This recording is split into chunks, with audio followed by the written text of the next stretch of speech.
The outer envelope had my name on it. The inner envelope had nothing. I sat at my kitchen table with both pieces laid side by side, as if comparing them long enough might cause the missing ink to appear. The invitation itself was beautiful, thick cream paper, raised navy lettering, a thin gold border. Nathan and Laurel's names swept across the middle in the kind of script that made every capital letter look recently engaged. Nathan stood at the counter drinking coffee from the mug that said, "World's Okayest Son." He had bought it for himself years ago. "So this is mine?" I asked.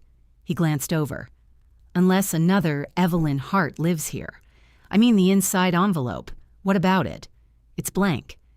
He looked at it for less than a second. "Laurel did the stationery.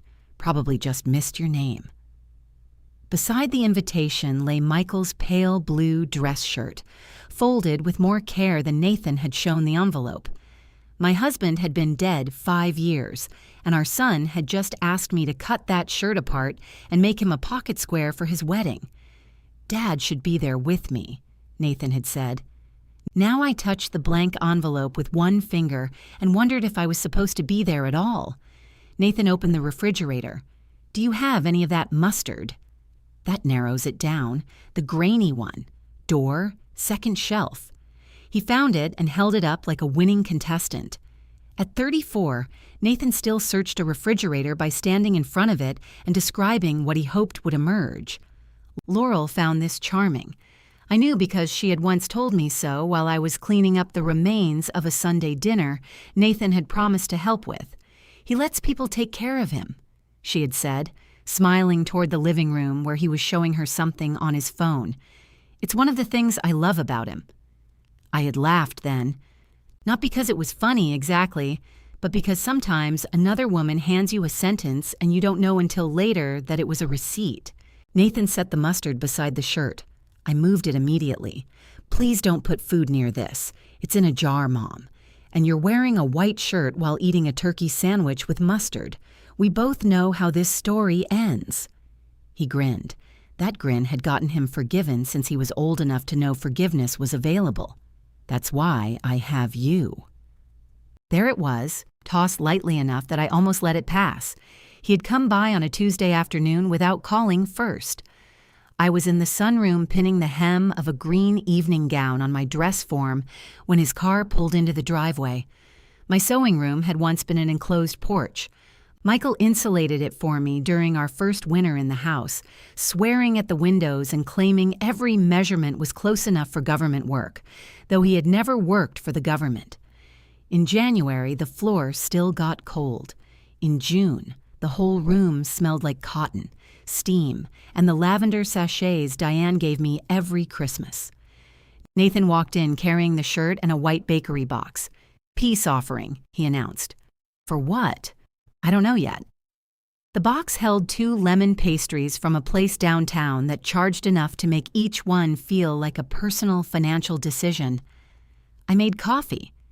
He wandered into the sunroom, looked at the green gown, and asked whether it was for Laurel. "Not everything that comes into this house belongs to Laurel. I didn't say it did. You asked if it did." He put both hands up. Hostile witness. I smiled, but I had already altered Laurel's bridal shower dress, shortened the lining of her rehearsal outfit, and taken in 2 bridesmaid gowns belonging to women who addressed their messages to me as "Hey Nathan's mom."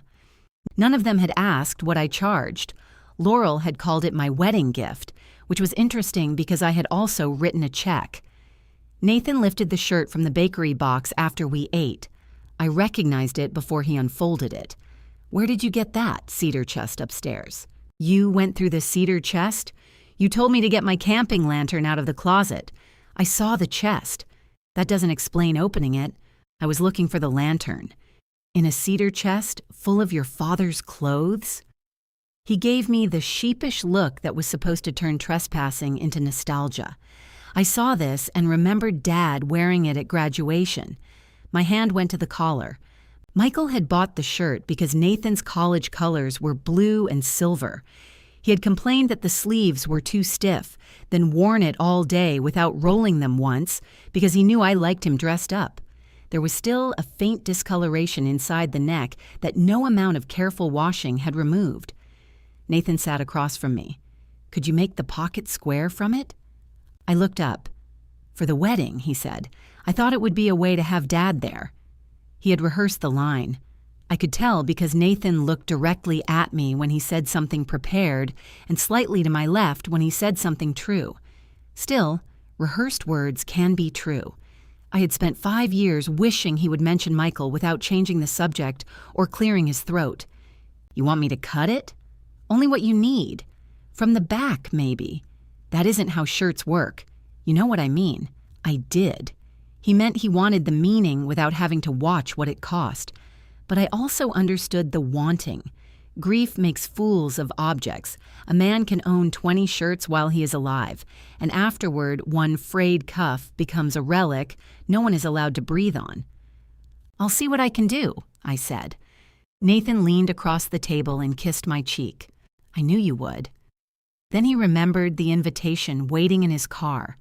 Now, with half his sandwich gone, he picked up the blank inner envelope and turned it over. "They're all blank inside, maybe." "They're not." "How do you know?" "Because that defeats the purpose of an inner envelope." I didn't know envelopes had purposes beyond holding things. They tell you who is invited. Mr. and Mrs. Whoever, Miss Whoever and guest. You don't need a +1, do you? The question landed strangely. I didn't ask for one. Good. The numbers are tight. I watched him return to his sandwich. "Nathan, is my name on the guest list?" He laughed with food still in his mouth, then covered it with his hand. "Come on. That isn't an answer. You're my mother. I'm aware. You know you're invited. I know I received an invitation with no name inside." He rubbed the space between his eyebrows. Laurel called that his stress spot. I called it the place he touched when someone else's feelings had become inconvenient. "Mom, Laurel has been working on these for weeks." Her mother changed the list twice. The calligrapher messed up a batch. "There are 87 moving parts, and everybody keeps finding a new thing to be offended by." "Who's everybody?" "Everybody. Her aunt wants to know why she can't bring the man she's been dating for 3 months.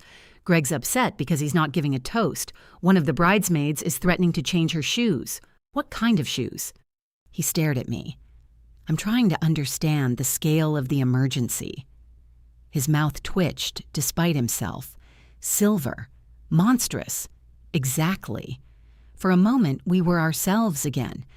Then he folded the blank envelope and slid it beneath the invitation, hiding the problem without solving it. "Laurel needs you at the venue early," he said. "How early? 7? In the morning?" That's generally where 7 lands on a wedding day. "The ceremony is at 4. The dresses need steaming, and Laurel thought it would be smart to have you around in case there's an issue." "What kind of issue?" "You know, a strap breaks, a zipper gets stuck. Is she expecting combat?" "Mom." I got up and carried my cup to the sink. Outside the window, a squirrel hung upside down from the bird feeder Michael had installed, and I had failed for 5 years to make squirrel-proof. It looked me straight in the eye while stealing sunflower seeds. "Did Laurel ask me to do this?" I said. "Or did she tell you to tell me? It's just helping." "I didn't say I wouldn't help. You're doing the voice." "What voice?" "The one where every word gets its own little shelf." I turned around. "I would like Laurel to ask me herself. She's busy. So am I."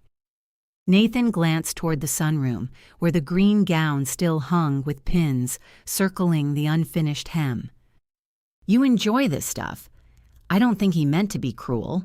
That was one of Nathan's gifts. He could say a cruel thing with such genuine innocence that the injured person felt rude for noticing. "I enjoy sewing," I said. "That's not the same as being on call." He wrapped the remaining half of his sandwich in a paper towel and stood. "I'll tell her to call you." "Thank you. And don't read something into the envelope. There isn't anything in it to read." He closed his eyes briefly. "You know what I mean." I did know. He meant he wanted the blank space to remain my problem because acknowledging it would make it his. At the front door, he hugged me with one arm and held the sandwich away from my back with the other. He smelled like cedar from the chest and the clean, sharp cologne Laurel had bought him. "You're going to make the square, right?" he asked. I looked past his shoulder at Michael's shirt on the table. I said I'd see what I could do. That means yes in mom language. Apparently, we need an interpreter. He grinned, kissed my temple, and left. I stood at the window until his card disappeared. Then I went back to the table and lifted the invitation. Beneath it was a small reception card I hadn't noticed before. Cocktails at 5:30, dinner at 6:30. Formal attire requested. There was no rehearsal dinner card. That might have meant nothing. Rehearsal invitations were often separate. Nathan had mentioned the restaurant several times, a brick place by the river where Laurel's father liked the bourbon and Laurel's mother disliked the lighting. I assumed the details would come later. I took Michael's shirt into the sunroom instead. The fabric had softened from years of wear and careful washing. I spread it on the cutting table and smoothed the back with both palms. To make a proper pocket square, I would need a clean section large enough to cut, fold, and hand-roll the edges. Once I made the first cut, there would be no pretending the shirt was still a shirt. I found my white tailor's chalk and drew one line. The phone rang before I drew the second. Laurel's name lit the screen. I answered, and she began brightly. Without hello. "Evelyn," Nathan says, "you're confused about the wedding." I wasn't confused until you said that. There was a pause. I could hear movement on her end, something sliding across a table, the clink of glass. "I just mean Nathan said you had questions about the invitation. I had one question. My name wasn't in it." "Oh, that." Her relief was immediate. "That's not a big deal." Then it should be easy to explain. The calligrapher was a nightmare. She misspelled my cousin Elise's name twice, and she addressed one couple as Dr. and Mrs. when the wife is also a doctor. You'd think someone charging $4 an envelope would understand that women have careers. You'd hope. So, we had errors. Was mine an error? Another pause. Smaller this time. "Honestly, Evelyn, I didn't think you needed the formal inner envelope. You're not a regular guest." I sat in the chair beside my cutting table. "What kind am I? The mother of the groom?" "That sounds regular enough to require a name. You're part of the day. You'll be with us from the beginning, from 7 in the morning." "Right. And thank you for that, by the way. It makes me feel so much better knowing you'll be there. The venue coordinator has a sewing kit, but when I asked what was in it, she said safety pins and fashion tape. Barbaric." Laurel laughed. I hadn't meant it as a joke, but her laugh was warm, and for a few seconds I understood why Nathan so often stepped onto whatever conversational bridge she offered him. Laurel had a way of making agreement feel like a private club. "I knew you'd understand," she said. "The bridal suite opens at 7. If you use the delivery entrance on the east side, someone can let you in." The delivery entrance. It's closest to the suite. Is it also where the caterers go? I assume so. And the florist? Probably. I don't know the building logistics, but you know I should use that door. Her breath changed. "The main entrance won't be unlocked yet, Evelyn. Then I suppose the east side is practical." "Exactly." I looked at the white chalk line on Michael's shirt. From where I sat, it resembled a scar that had not made up its mind. "What time do you want me to change?" I asked. "You can change whenever. We'll be getting ready upstairs all morning. I'll need somewhere to hang my dress. There are garment racks. And then, after the ceremony, where am I sitting? With family. Which table? We haven't finalized every table. The wedding is 6 weeks away." "Yes, and my mother has moved the Caldwells 3 times because apparently putting them near the band is an act of war. I don't know the Caldwells. You're lucky. Laurel." "What? Which table am I sitting at?" I heard a drawer shut. She said something away from the phone, then came back. "I don't have the chart in front of me. You just said your mother moved the Caldwells because she called me about it this morning. So you remember where they aren't, but not where I am. That's not fair. I'm not trying to be fair. I'm trying to find my chair." She exhaled, long and controlled. "The original thought was that you wouldn't need a fixed seat." I waited. "You'll be moving around," she continued. "You'll want to talk to relatives. Check on Nathan. You might need to help me change before the send-off. I might need to eat dinner. Of course you'll eat. Standing where? No one said you'd be standing.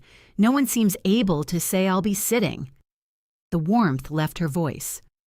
"I'm trying to include you in a meaningful way. By not assigning me a seat, by treating you as immediate family instead of a guest who needs to be managed." That was almost impressive.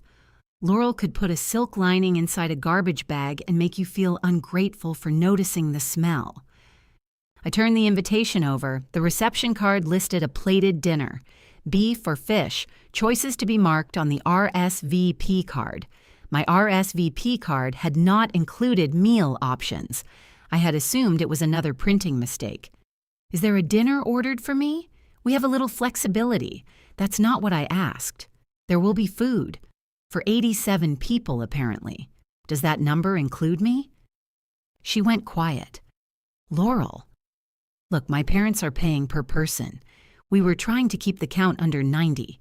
You invited 87? 89 with the photographers. Do photographers get chairs?" "That's different." "I imagine it is." She laughed once without humor. I knew this would happen. "What would happen?" "You'd turn a practical arrangement into a statement about how valued you are.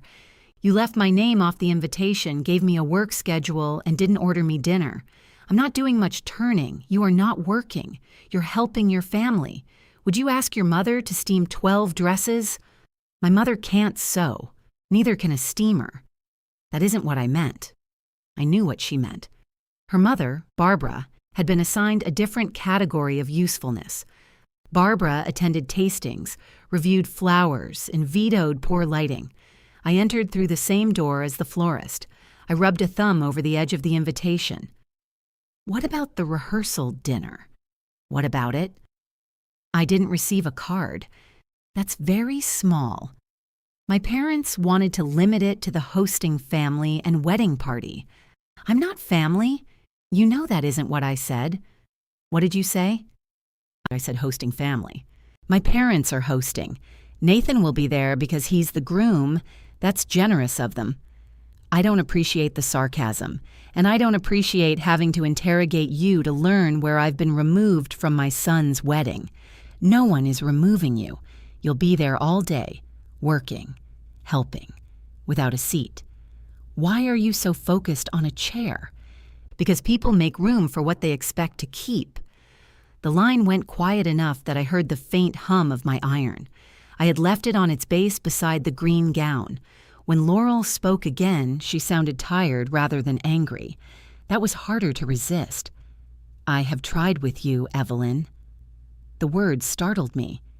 "Tried what?" "To make you feel involved. I brought you dresses. I've asked for your opinion. You brought me alterations. Because you're good at them. You asked whether champagne or ivory napkins photographed better. When I said ivory, you ordered champagne because your mother preferred them. It's my wedding. I'm allowed to choose a napkin. Of course you are." "Then why keep score?" I didn't answer immediately. She wasn't entirely wrong. I had kept score. Every dress handed over in a zippered bag. Every decision recounted after it had been made. Every Nathan said you wouldn't mind placed neatly in one column. In the other column, I had put Sunday dinners and favors and years of telling myself that being needed was close enough to being included. The arithmetic had been mine long before Laurel arrived. "I don't want to fight with you," I said. "Neither do I." Then put my name on a seat. The chart is complicated. My name is 11 letters. That's not what I mean. I know. She softened her voice. "Can we talk about this later? I'm on my way to a fitting, and I have a headache that's making my teeth hurt." "Which fitting?" "The bridesmaid gowns." "They're here." "What?" "I have Courtney's and Elise's dresses in my sewing room. I mean my final fitting at the boutique." "Then go. We can talk later." "Thank you." She sounded relieved again, "and I really do appreciate everything you're doing." The call ended before I could decide whether I wanted to accept that appreciation. I unplugged the iron. The room had become too warm, though the vent beneath the window was barely pushing air. Michael's shirt remained spread on the table, one chalk line across its back. My scissors were in their usual place on the magnetic strip. Heavy steel, black handles sharpened the previous month. I took them down, opened the blades, and positioned the lower one beneath the fabric. Then I stopped. This was foolish. Nathan wanted a square of cloth. The shirt had spent 5 years in a cedar chest where no one could see it.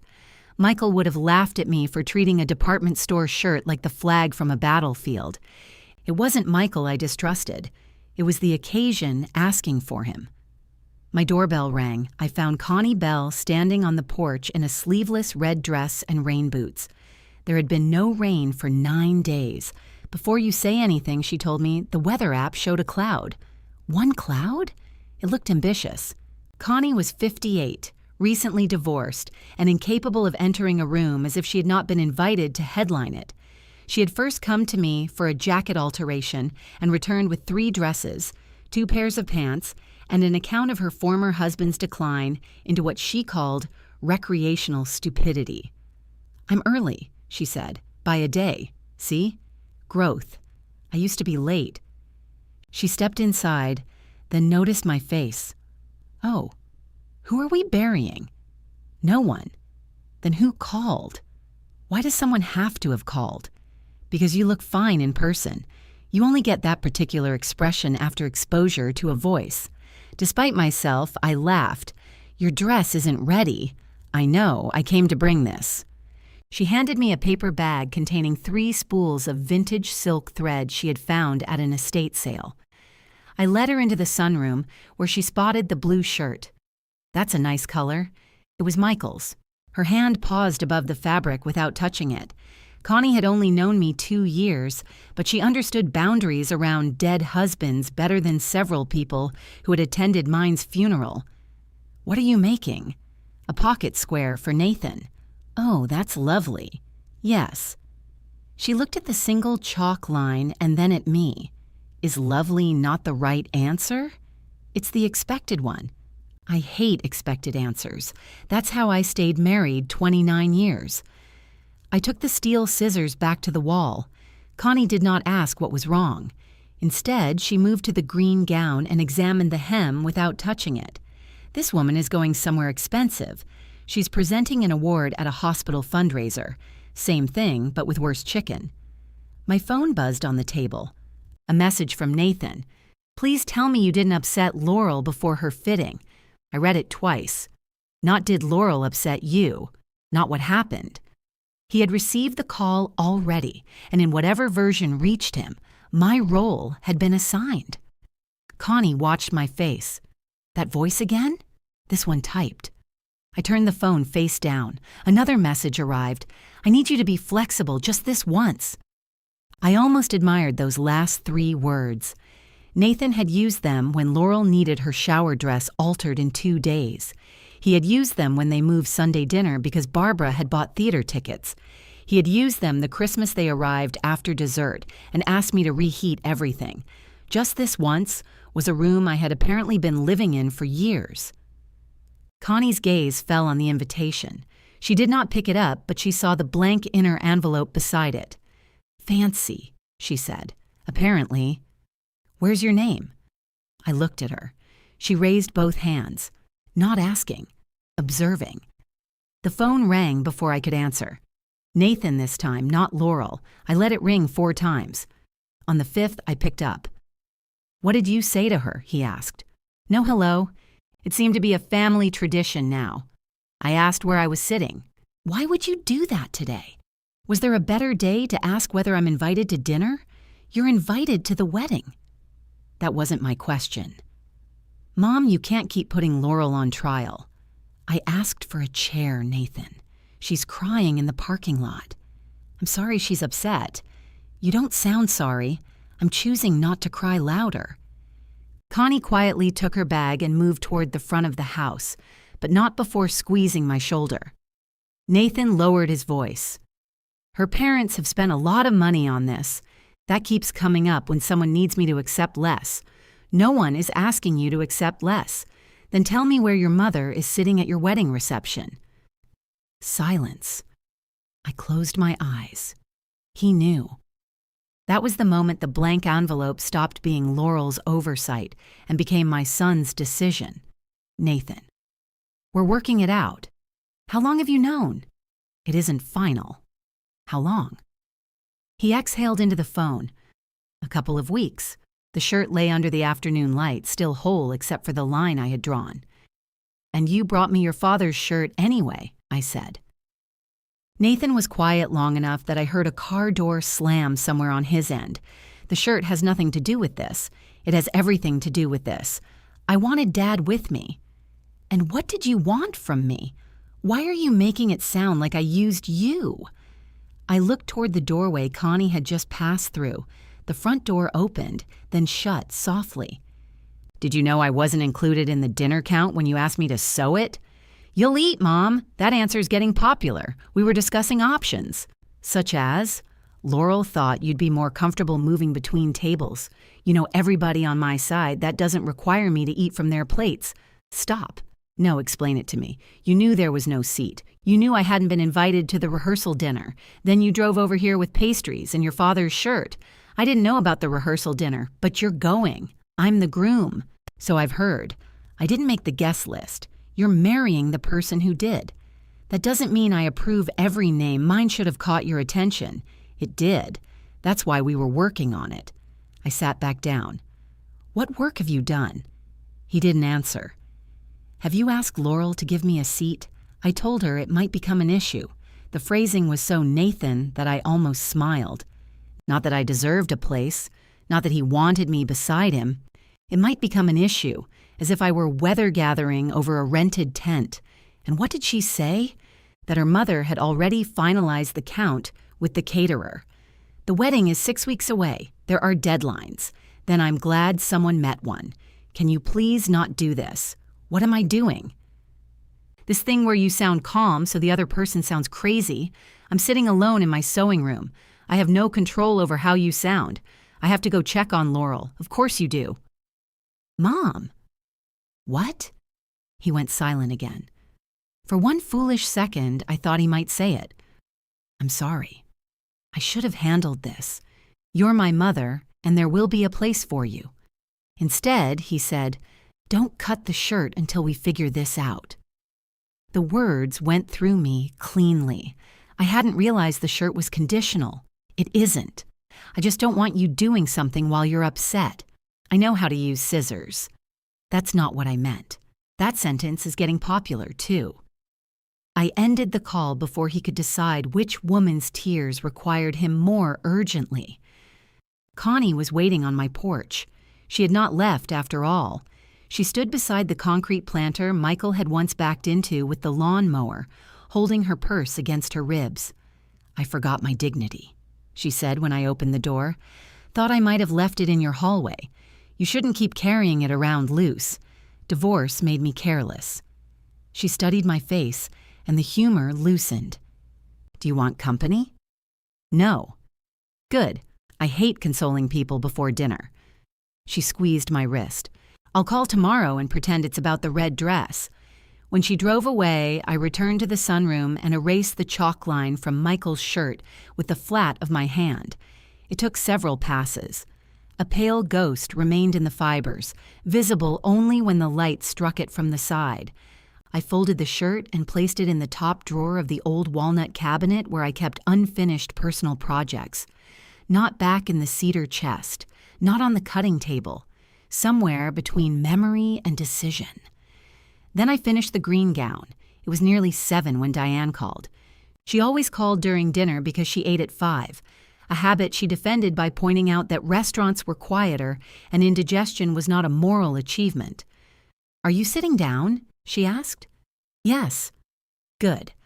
I don't want you wandering off while I complain." Diane was Michael's older sister by 11 months, a fact their mother had spent most of her life insisting was entirely possible and no one else had believed was tactful to discuss. She and Michael shared the same long nose and stubborn habit of saving empty boxes. Diane also had a talent for delivering bad news as if it were neighborhood gossip she had promised not to enjoy. She spent 6 minutes telling me about the pharmacy changing the shape of her blood pressure pills. Then she said, "Nathan called." I set my fork down.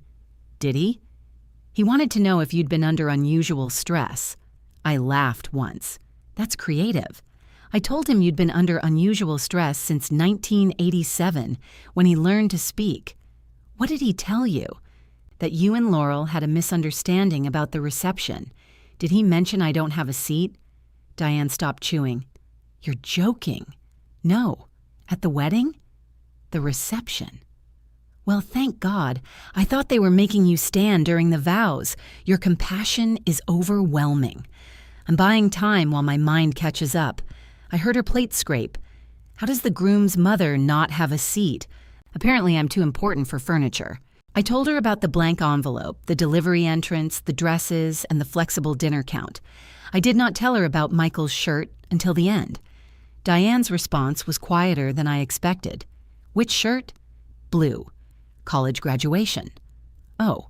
As Michael's sister, she knew exactly which objects had survived him and which stories belonged to them. She had given me the cedar chest after the funeral because it had belonged to their father. She had also once told me that if I started preserving Michael's socks, she would stage an intervention. "Did you cut it?" she asked. "No." "Good. I thought you'd tell me he would want Nathan to have it."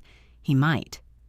Michael also wanted to eat gas station egg salad on road trips. Death doesn't make every impulse wise. I smiled despite myself. Then Diane sighed. "You're going to the wedding." It wasn't a question. "I haven't decided." "Yes, you have." "Have I?" "You're furious, so now you're imagining not going. But you'll go because he's your only son, and if you don't, there won't be another version of that day." "I know." "Make them give you a chair. Make them put your name in lights if you want. But go." "You're taking their side. I'm taking the side of the Evelyn who has to wake up the morning after." "That sounds like something printed on a tea towel. I'll embroider it for you." I carried my plate to the sink and stared at the dark window above it. What if going teaches him he can do this? What if not going teaches him you'll leave? The question found a softer place than I wanted it to. Diane had not meant it as an accusation. She had spent 2 years barely speaking to her own daughter, Rebecca, after an argument that began over a canceled vacation and expanded to include every family injury since the invention of the station wagon. They had reconciled, but carefully, with certain subjects fenced off like unstable ground. "I'm not trying to leave him," I said. "I know, and I'm not saying swallow it. I'm saying don't confuse a boundary with the biggest weapon within reach. I haven't threatened anything, not out loud." We sat in silence on opposite ends of the phone. Finally, Diane asked, "What do you need from him? I need him to notice without me giving him a list." "That would be lovely. It would." It's also not happening. There were days I disliked her most when she was useful. The following afternoon, Courtney arrived for her final fitting carrying 2 iced coffees and an apology for being 12 minutes late. She was Laurel's friend from work, a tall woman with a direct gaze and the posture of someone accustomed to being photographed. I had met her twice, both times while kneeling near her feet with pins in my mouth. "I brought you oat milk," she said. "I drink regular milk." Laurel said oat. Laurel thinks everyone over 60 is one dairy product away from collapse. Courtney stared at me, uncertain whether to laugh. "The coffee's fine," I said. "Put on the dress." The silver gown fit beautifully through the waist. I had rebuilt one side seam because the manufacturer had cut the lining crooked, a fact that offended me more than it reasonably should have. Courtney turned in front of the mirror, checking the back. "You saved me." I adjusted fabric. "You didn't see it before." "I did. You were standing in it." She smiled, then noticed the second gown hanging by the window. "Is that Elise's?" "Yes." "She's going to be relieved. She's convinced the zipper hates her. The zipper doesn't know her well enough." While I marked the final strap adjustment, Courtney scrolled through her phone. "Did Laurel tell you we got the table chart mostly done?" My hands paused. No. She put Greg with the college group, which should prevent the toast situation unless someone hands him a microphone. The toast situation sounds serious. He thinks knowing Nathan for 9 years makes him an historian. She angled the screen toward me. Look, it's going to be gorgeous. The image showed a digital floor plan of the reception room. Round tables filled most of the space. A long table near the windows was labeled family. Laurel and Nathan occupied the center, with Barbara and Thomas Bennett beside Laurel. On Nathan's side, the next seats belonged to the best man and maid of honor. Courtney zoomed out, searching. "I thought you were here," she said. "So did I." She swiped across the chart. "Maybe this isn't the latest one." "Who sent it?" "Laurel." "This morning." She found my name at table 12. It was near the swinging kitchen doors. The other names belonged to the photographer, the disc jockey, and his assistant, the venue coordinator, and 2 blank spaces labeled vendor meals. Courtney's face changed. "That has to be a placeholder." "Of course." "I'm sure they're moving things. I'm very flexible." She looked at me through the mirror, hearing something in my voice that Nathan always claimed was imaginary. "I shouldn't have shown you. You didn't make it." "No, but..." "Hold still. Your left strap is lower." I pinned it while she stood with her arms slightly raised, trapped by politeness and a dress she could not remove without my help. After she changed, she offered to take Elise's gown with her. I placed both dresses in garment bags but kept them hooked over the studio door. "I'll deliver them when the work is finished." Courtney nodded too quickly. At the front door, she hesitated. "For what it's worth, Laurel's been losing her mind. She's not usually..." She let the sentence trail off before choosing which lie to attach. "Not usually what?" I asked. Courtney looked down at the coffees, one empty and one untouched. "Good with details," she said. It was unexpectedly loyal and unexpectedly honest. When she left, I took a photograph of the seating chart she had shown me. I did not send it to Nathan. I did not call Laurel. At 6:13, a new message appeared in the family thread Nathan had created for wedding updates. It included Laurel, Barbara, Diane, me, and several other adults from both families. "Great news." Final head count confirmed. No further additions after today. A row of champagne glass symbols followed. A second message came directly from Nathan less than a minute later. "See? They found you a seat. Problem solved." I opened the walnut cabinet and took out Michael's shirt. The chalk line was still there. Faint but not gone. I folded it along the old crease and held it against my chest for one breath. Then I put it back in the drawer and answered Nathan. "A vendor meal is not a seat at my son's wedding." The 3 dots appeared at once. "You asked for a chair. You have one." I typed 3 different responses and deleted all of them. The first was cruel. The second was too long. The third sounded like something Diane would embroider on a tea towel. Instead, I wrote, "Come over tomorrow. Bring Laurel." He called immediately. I let it ring. The next morning, I finished Courtney's strap and Elisa's zipper. Then I printed the contact information for Marisol Vega, an alteration specialist who worked out of a shop 20 minutes from the venue and charged rush fees without apologizing for them. I placed her card inside an envelope with the final invoices for both dresses. I had never invoiced Laurel. Until then, every fitting had been discussed as a favor, though no one had used the word. Favors are like that. The person receiving one prefers not to name it, because naming it might imply a beginning and an end. The amount I wrote covered materials only: thread, replacement zipper, boning, 2 garment bags. I did not charge for my hours. Some habits take longer to break than others. At 4, Diane appeared with a pecan pie and no warning. "You're not supposed to come today," I told her. "You summoned Nathan and Laurel to your house.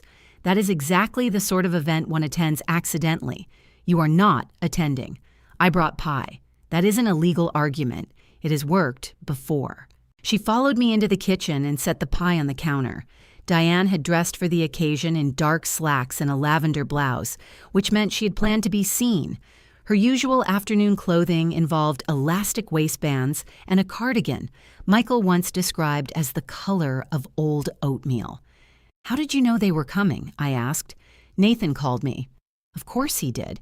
He thinks you're about to boycott the wedding." "I haven't decided anything." "He says you photographed the seating chart." "I didn't climb through a window." Courtney showed it to me. "I believe you." Your tone believes something more entertaining. My tone is 71 years old. It does what it wants. I sliced the pie because refusing it would not make her leave.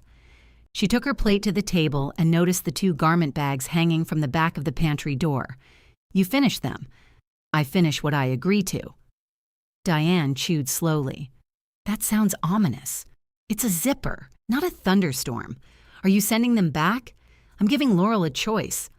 I can be part of this wedding as Nathan's mother, with a place at the family table and no list of backstage duties, or I can step away." Diane set down her fork. "Completely?" "Yes. You'll miss his wedding." "I understand how calendars work. I told you not to reach for the biggest weapon. It isn't a weapon if I'm the one it cuts. That's poetic and not reassuring." I leaned against the counter. "What do you want me to do? Sit with the disc jockey and leave halfway through dinner to help Laurel change clothes?" "I want you to make Nathan understand." "He understands. That's the problem." The doorbell rang at 4:20. Nathan was early only when he wanted control of the room before someone else entered it. Laurel stood beside him, wearing black trousers, a cream sweater, and the expression of a woman arriving to negotiate the release of a hostage. Both of them noticed Diane's car. "You called Aunt Diane?" Nathan asked as he came inside. She was drawn by the smell of conflict. "And pie," Diane said from the kitchen. Laurel closed her eyes for half a second. "Can we please do this privately?" Diane picked up her plate. "I am going to sit in the sunroom with the door closed. I have no interest in hearing anything that might later be repeated to me in detail." She carried the pie away. Nathan waited until the door shut. That's still weird. Welcome to being related. Laurel remained near the front door, clutching her handbag with both hands. Her hair was pulled into a low knot. Without her usual bright lipstick, she looked younger and more tired. "I'm sorry I raised my voice yesterday," she said. "You didn't. I felt like I did. You were clear." She glanced at Nathan. He gave her a small nod, the kind people exchange when they have practiced the order of their remarks.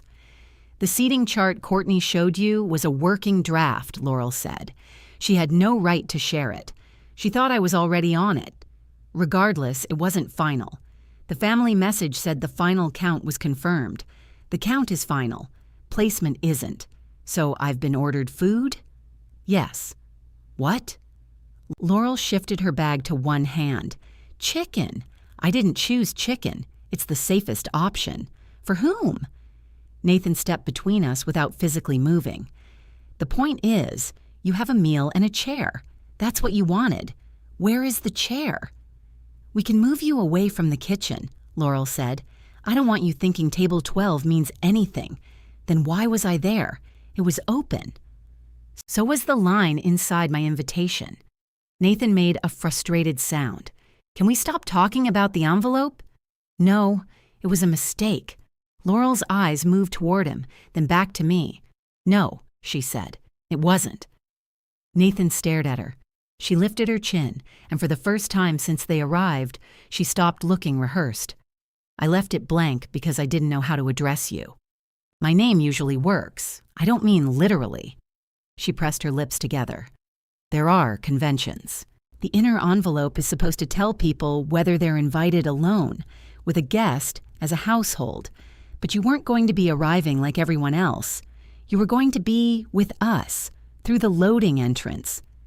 The delivery entrance is closest to the bridal suite, and furthest from the family photographs? No, photographs are at the hotel. I wasn't told that. We hadn't finished the timeline. You finished enough to give me 7 in the morning. Her cheeks colored. "Because I trust you with my dress." There was the contradiction at the center of Laurel. She trusted my hands. She trusted my patience, my eye, my ability to keep a seam from showing. She simply did not trust my presence unless it had a task attached. "I believe you," I said. "Then why are we doing this?" "Because trust isn't the same as respect. That's unfair." "It may be." Nathan looked at me as if I had violated a rule by agreeing with her. Laurel's voice sharpened.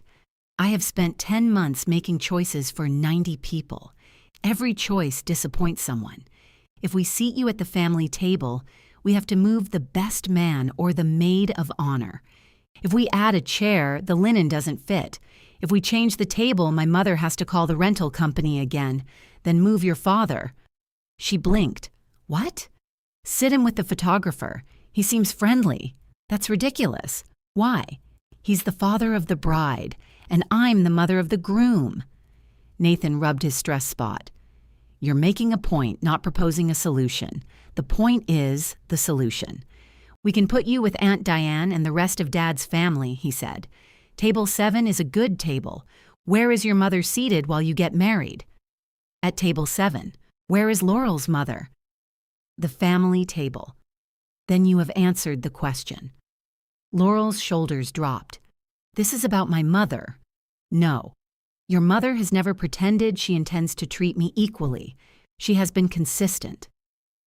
That surprised a short laugh out of Diane in the sunroom. It was followed by suspicious coughing. Laurel looked toward the door, mortified. I continued before the embarrassment could take over. "This is about Nathan." Nathan's face tightened. "I'm right here." "I know." "Then talk to me." "I have been talking to you." "I asked where I was sitting. You said it was being worked out. I asked how long you knew. You said 2 weeks. You knew I wasn't invited to the rehearsal dinner whether you knew the final list or not, because you never once asked how I was getting there or what I was wearing. You knew I was expected to work all morning, and while you knew all of that, you brought me Michael's shirt. Dad's shirt is mine too. He was your father. The shirt belongs to me. I didn't say it belonged to me. You took it out of my cedar chest. I asked. After you took it. Laurel looked from him to me. You told me Evelyn offered the shirt. Nathan's head snapped toward her. That's not what I said. You said she had Dad's blue shirt and could make the square. I knew she'd want to. Neither of us answered. He saw it then. Not everything, perhaps, but enough to become angry at the sight. Oh, come on. Mom loves this kind of thing. She made Dad's ties. She made my curtains when I moved. She fixed your shower dress. This is what she does. Those curtains were 12 years ago, I said. What does that have to do with anything? Nothing. I'm remembering how long I've confused being useful with being loved. Nathan stepped back as if I had struck him. Laurel spoke first. That's a terrible thing to say to him. It isn't entirely about him. You knew what you were doing. So did both of you. The room went still. Through the sunroom door came the faint scrape of Diane moving her fork across an empty plate. I took the 2 garment bags from the pantry door and placed them over the back of a kitchen chair. The dresses are finished, I said. The materials, invoice, and another tailor's information are in the front pocket. Laurel looked at the bags. Another tailor? I won't be available for the remaining wedding alterations. You said you'd do my reception hem. I'm saying I won't now, 6 weeks before the wedding. Marisol is excellent. She may charge a rush fee. Nathan gave a disbelieving laugh. So you are punishing us. No, I'm removing myself from a role I should never have accepted without asking what it would become. That's a prettier way to say the same thing. I'm not ruining the dresses. I finished the work in my possession and found you another professional. What about the wedding day? Laurel asked. We need someone there. You need to hire someone. We can't just hire a seamstress to sit around for 10 hours. That is why you were hoping I'd do it for free. She looked offended, then thoughtful, which I respected more than denial. Nathan did not. And the pocket square? I met his eyes. I'm not cutting the shirt. His face changed in a way the chair had not managed. You promised. I said I would see what I could do. You knew what that meant. Yes, I've been learning how much damage can hide inside an assumption. He grabbed the garment bags from the chair. The hangers knocked together, loud in the small kitchen. "Fine," he said, "keep the shirt. I intend to." "And what about the wedding?" There it was, not an invitation, a challenge. I held the back of the chair because my hand had started to shake. "I will come as your mother," I said. "My name on the seating chart with the immediate family. No steaming dresses, no emergency sewing, no service entrance. I will attend the rehearsal dinner, the ceremony, and the reception as someone you want there, not someone you found a use for. And if we don't agree to all of that?" The question came from Laurel, but Nathan waited for my answer. "Then I won't come." Nathan went pale. Diane opened the sunroom door but did not step through it. For a few seconds, no one moved. I could hear the refrigerator motor and the faint tick of the clock Michael had hung crooked above the doorway. Nathan lifted the garment bags over his shoulder. "You'd really miss my wedding over a chair?" "No," I said. "I'd miss it because my son watched them take the chair away." Nathan's jaw tightened. Laurel reached for his arm, but he shifted the garment bags between them. "We should go," he said. She hesitated. For all her careful language and polished surfaces, Laurel did not like unfinished conversations. She liked conclusions she could enter into a calendar. "Evelyn," she said, "I will pay the invoice. I assumed you would. And I'll contact the other seamstress. Her number is on the card." "I understand." Nathan opened the door. One of the garment bags caught against the frame, and he pulled it free hard enough to make the plastic stretch. Laurel looked back at me. "I never meant for you to feel like hired help. Hired help gets paid." Her face reddened. Then she nodded once, accepting the hit instead of defending herself, and followed him outside. I watched through the narrow window beside the door. They stood by Nathan's car for nearly a minute, arguing without raising their voices. Laurel pointed toward the house. Nathan shook his head. Then he opened the back door and laid the dresses across the seat with more gentleness than he had shown while carrying them out. Diane waited until the car was gone before entering the kitchen. "Well," she said, "don't." I only said, "Well, you put punctuation around it." She gathered our pie plates and carried them to the sink. I remained beside the chair, still holding its back. "Did you mean it?" she asked. "Yes. You'll really stay home? If that's what they choose." Diane ran water over the plates. "They're going to say you chose it." "They already are." She turned off the faucet and faced me. "And what are you going to say?" "I don't know. That worries me more than the speech you just gave. I didn't plan a speech. I could tell. The planned ones have fewer sharp edges." My hand had stopped shaking, but the rest of me felt unsteady, as if the floor were slightly tilted. Setting a boundary had sounded strong when I imagined it. In practice, it felt like deliberately placing my palm on a hot stove and waiting to see who cared enough to turn off the burner. Diane dried the plates and put them in the wrong cabinet. "You know those go by the stove. I'm leaving you something else to be angry about. That's thoughtful." I try.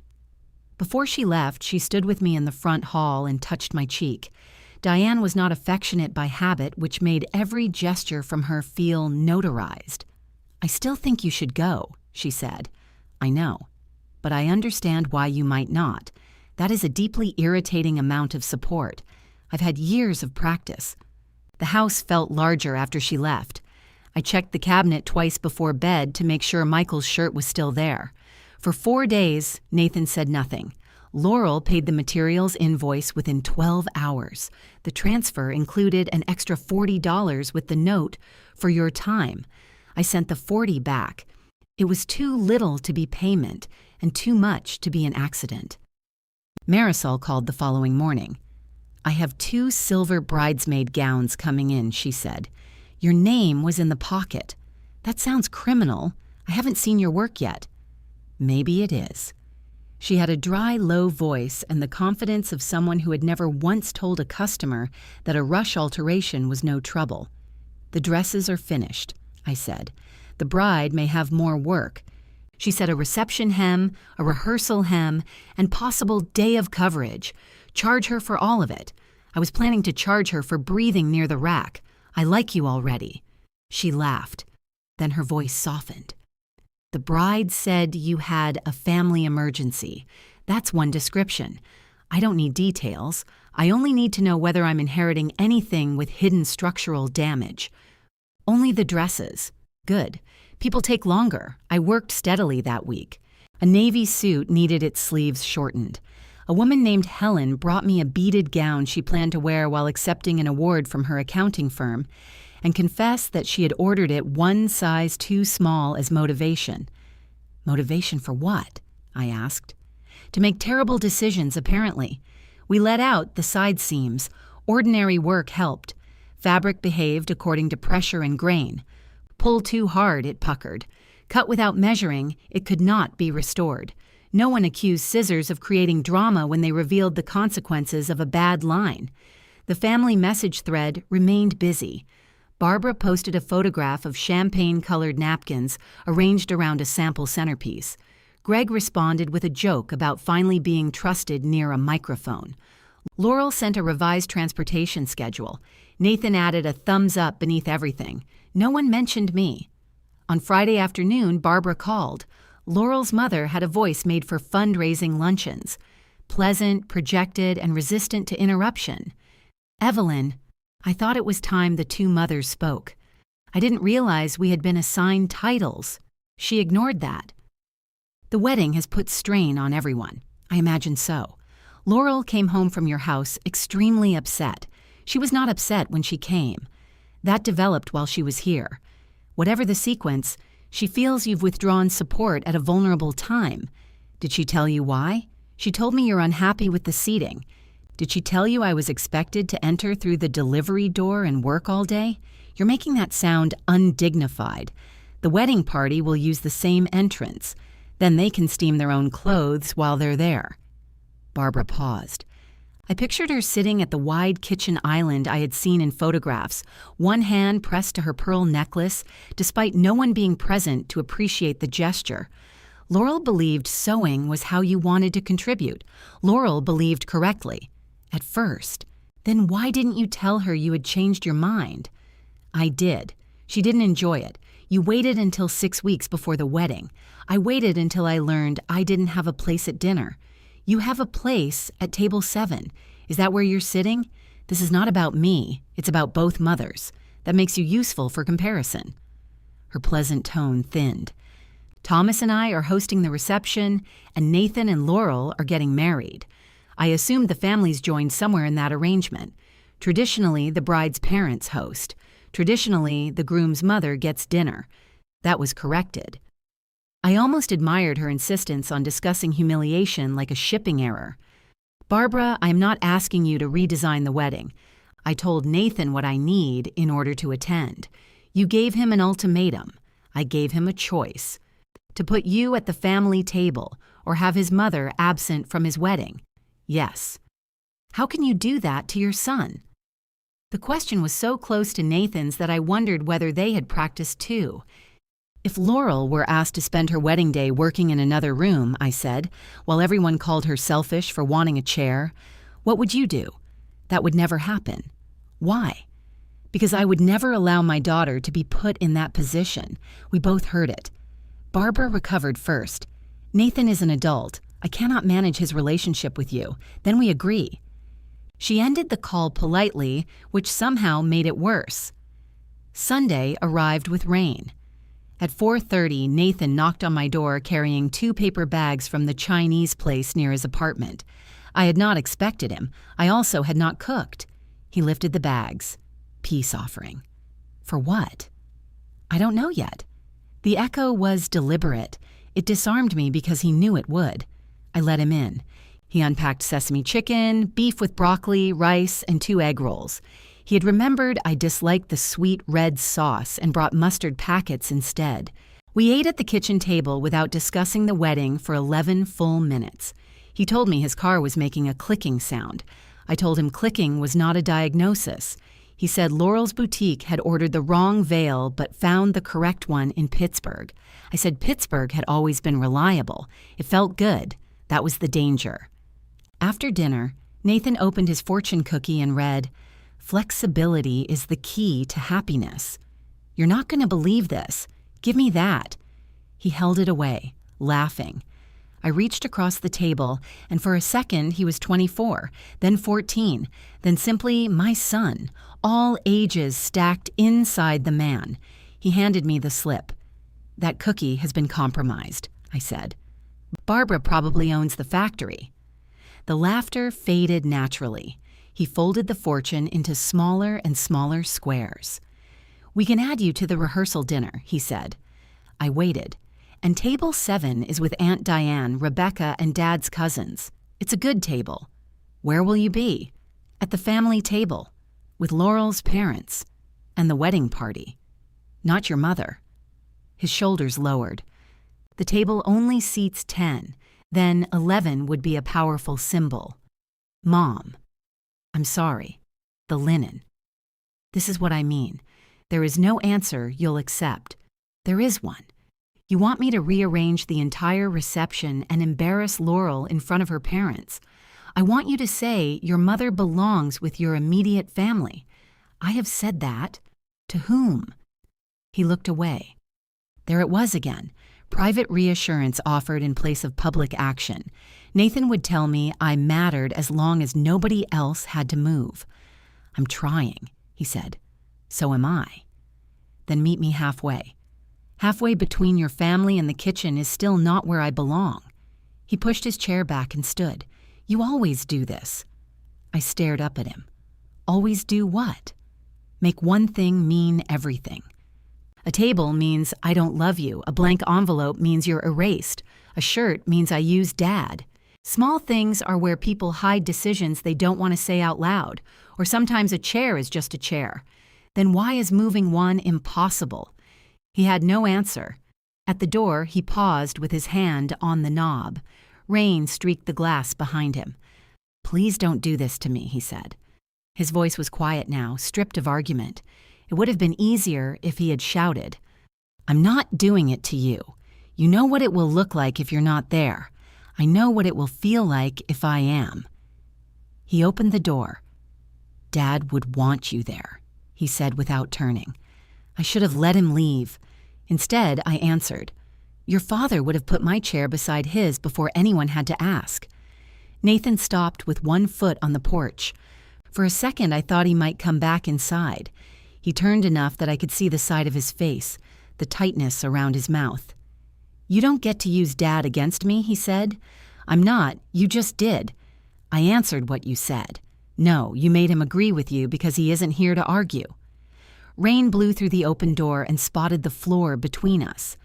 I wanted to tell him Michael would have agreed. I wanted to list every crowded banquet, anniversary dinner, and family gathering where his father had saved my place with a hand on the chair beside him. But Nathan was right about one thing. The dead are easy witnesses. We put words in their mouths and call it memory. Then leave your father out of it, I said. Tell me what you want.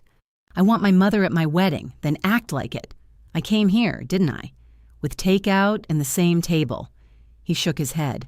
Nothing counts with you unless it hurts someone else. The sentence struck harder than he seemed to expect. His face shifted, but pride carried him the rest of the way out.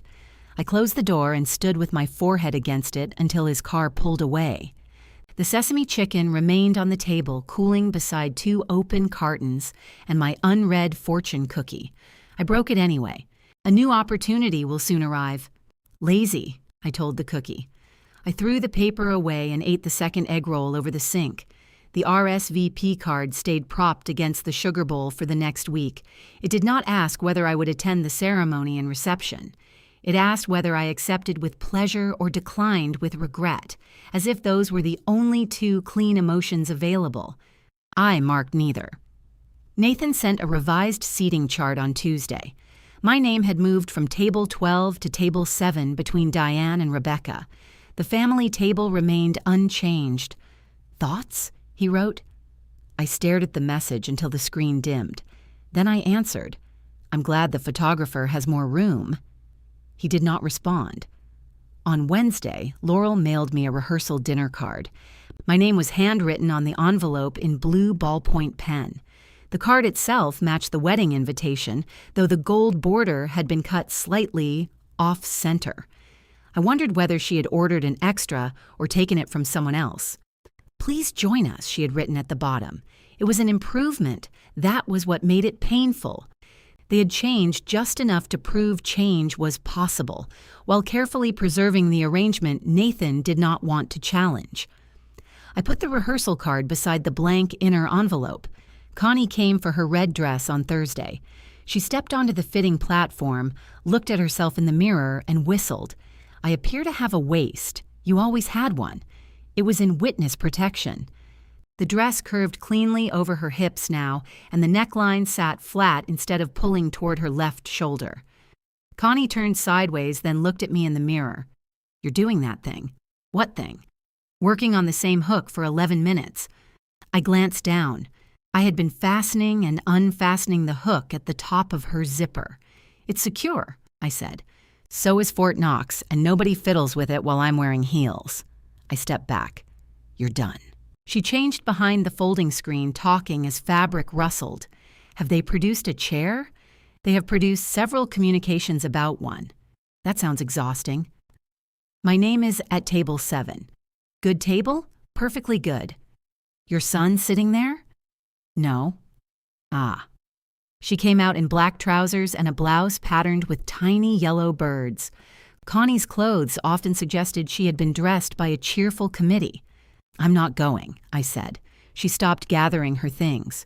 "All right, that's it? You want me to argue?" "Everyone else does. I can, if it makes you comfortable." She straightened and deepened her voice. "But he's your only son. Family is everything. Be the bigger person. Weddings are stressful. There, did I miss one?"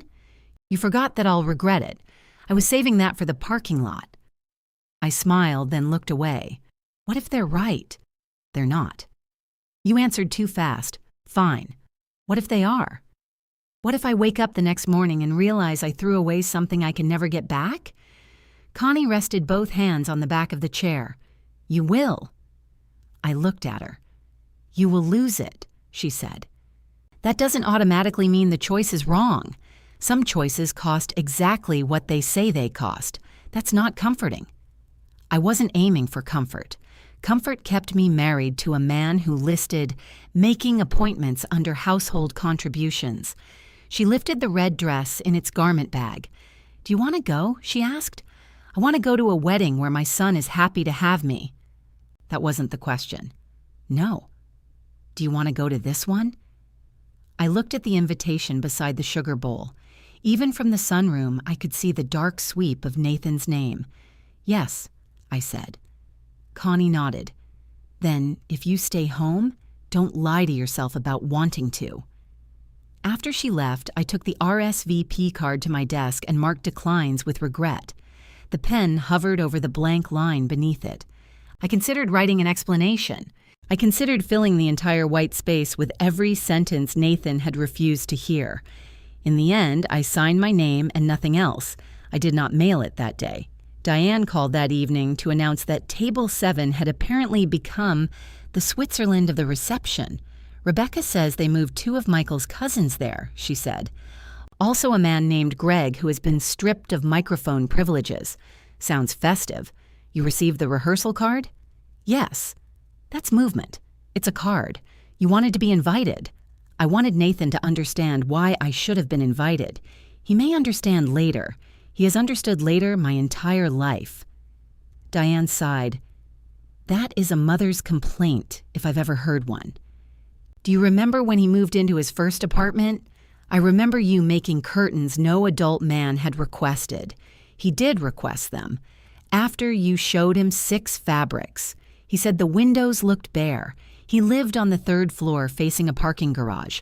Privacy had already surrendered. I laughed. She continued, "You drove over every weekend for a month. Lamps, dishes, groceries." Michael finally asked whether Nathan had moved out or whether all 3 of you had changed addresses. He was overwhelmed. He was 22. Those facts can coexist. They can. But you have always rushed in before he had to discover what he could manage. The comment irritated me because it was not entirely relevant and not entirely irrelevant. So this is my fault? I didn't say that. You came close. I'm saying Nathan learned to experience your help as weather. Always there, no thanks required. Laurel walked into the climate. That sounds like my fault with more poetry. It sounds like a pattern with several adults in it. I sat on the edge of my bed. The walnut cabinet stood across the room, its top drawer closed. He took Michael's shirt without asking. He believed you'd say yes. I would've. I know. That was the humiliation beneath the others. Nathan had counted on my tenderness. He knew exactly where to press because I had spent decades labeling the buttons. "What are you doing the wedding weekend?" Diane asked. Apparently disappointing everyone. I meant physically. I don't know. Don't sit in this house staring at the clock. Where else would I go? She was quiet for a moment. The lake. Michael and Diane's family had rented the same cottage near Lake Erie for years. It belonged to a retired dentist named Earl, who updated nothing and charged as if neglect were rustic charm. After Michael died, I had gone once and spent the weekend avoiding the dock because his absence seemed largest there. "It may already be booked," I said. "I'll call Earl. You're going to the wedding. I haven't sent my response." "Diane, I told you I thought you should go. I did not tell you I wanted to spend 6 hours at table 7 explaining where you are. You can't skip Nathan's wedding because I do. I can do anything I want. I have reached the age where strangers assume all my decisions are medical. This will make it worse. Then go to the wedding. I'm not going. Then let me call Earl." I closed my eyes. "Not yet." "Fine. Tomorrow." The next morning, I drove to the post office with the RSVP card on the passenger seat. I passed it twice before turning around. The first time, I told myself I needed gas. The second, I remembered I had forgotten stamps, though the envelope was prepaid. On the third attempt, I parked. Inside, a man argued with the clerk about whether packing tape should be free. I waited behind him for 9 minutes with the envelope held between both hands. No one knew what it contained. No one cared. The ordinariness felt offensive. When it was my turn, I slid the envelope across the counter. "Anything fragile, liquid, perishable, or potentially hazardous?" the clerk asked. "Yes," I almost said. Instead, I shook my head. She dropped it into a gray bin. The invitation had arrived at my house with my name outside and nothing within. My answer left with my name inside and no explanation at all. Nathan received it 3 days later. He sent a photograph of the marked card. "You're really doing this." I was pinning the sleeves of the navy suit when the message came. My client stood on the fitting platform, arms extended, trusting me not to stick him. I placed the phone face down and finished the left cuff before I answered. "Yes." Nathan's reply came so quickly, he must have been holding the phone. "Then I hope you can live with it." I read the words once. Then I put the phone in a drawer, picked up my chalk, and marked the other sleeve. The man in the navy suit watched me through the mirror. "Bad news?" he asked. "Family." He nodded with the gravity of someone who understood that family was not an answer, but a category of weather. "Take your time. I'm charging you while I do. Then grieve quickly." I laughed, and the laugh felt disloyal. That was the strange thing about pain. The world kept offering small reasons not to perform it properly. I finished his sleeves, wrote the pickup date on his ticket, and left my phone in the drawer until dinner. Nathan sent nothing else. The calls began the following week. Michael's cousin Joan went first. She lived in Arizona, saw Nathan every third Christmas, and said she was staying out of it before explaining for 23 minutes exactly how I should resolve it. Greg called next, which surprised me until he admitted Nathan had asked whether Greg's mother would ever miss his wedding over assigned seating. "My mother missed my second wedding because she preferred my first wife," Greg said. "So I may not be the control group Nathan hoped for. Are you still planning a toast?" "Not officially." "Then I never heard from you." Rebecca called because Diane had declined her invitation. Unlike her mother, Rebecca did not waste time pretending she was neutral. "She says she's taking you to the lake." She offered. She also says, "This isn't a protest." It isn't. It looks like one. Most family decisions look like something from outside. Rebecca exhaled. "I'm not blaming you. I'm trying not to blame anyone, which is giving me a headache. Diane can still go. You know she won't leave you alone that weekend. I didn't ask her to stay with me." "No. She has her own reasons." "What reasons?" "You'd have to ask her." That sentence sat with me after the call. Diane refused to explain. She phoned Earl, reserved the cottage, and announced that the hot water heater was temperamental, which was how Earl described everything he did not intend to repair. "You don't have to do this," I told her. "I know. Nathan will remember that you weren't there. He remembers my birthday every other year. We'll survive. This is my fight." "No. Your fight just made me look at the invitation differently." "What does that mean?" "It means Table 7 is full of people assigned to represent Michael's side of the family, while the person he chose to make that family with sits near the kitchen. I don't feel like helping them make the photographs look balanced. That sounds like a protest. It's an aesthetic preference. I knew better than to argue once Diane adopted Barbara's vocabulary. 2 weeks before the wedding, Laurel sent me a message. "Marisol has everything under control. I'm sorry it ended this way."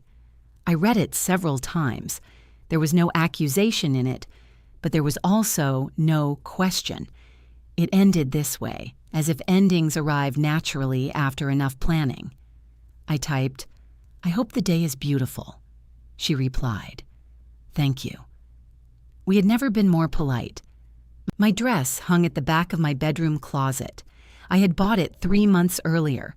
Deep plum silk, long sleeves, a soft neckline, elegant without asking anyone to call it elegant.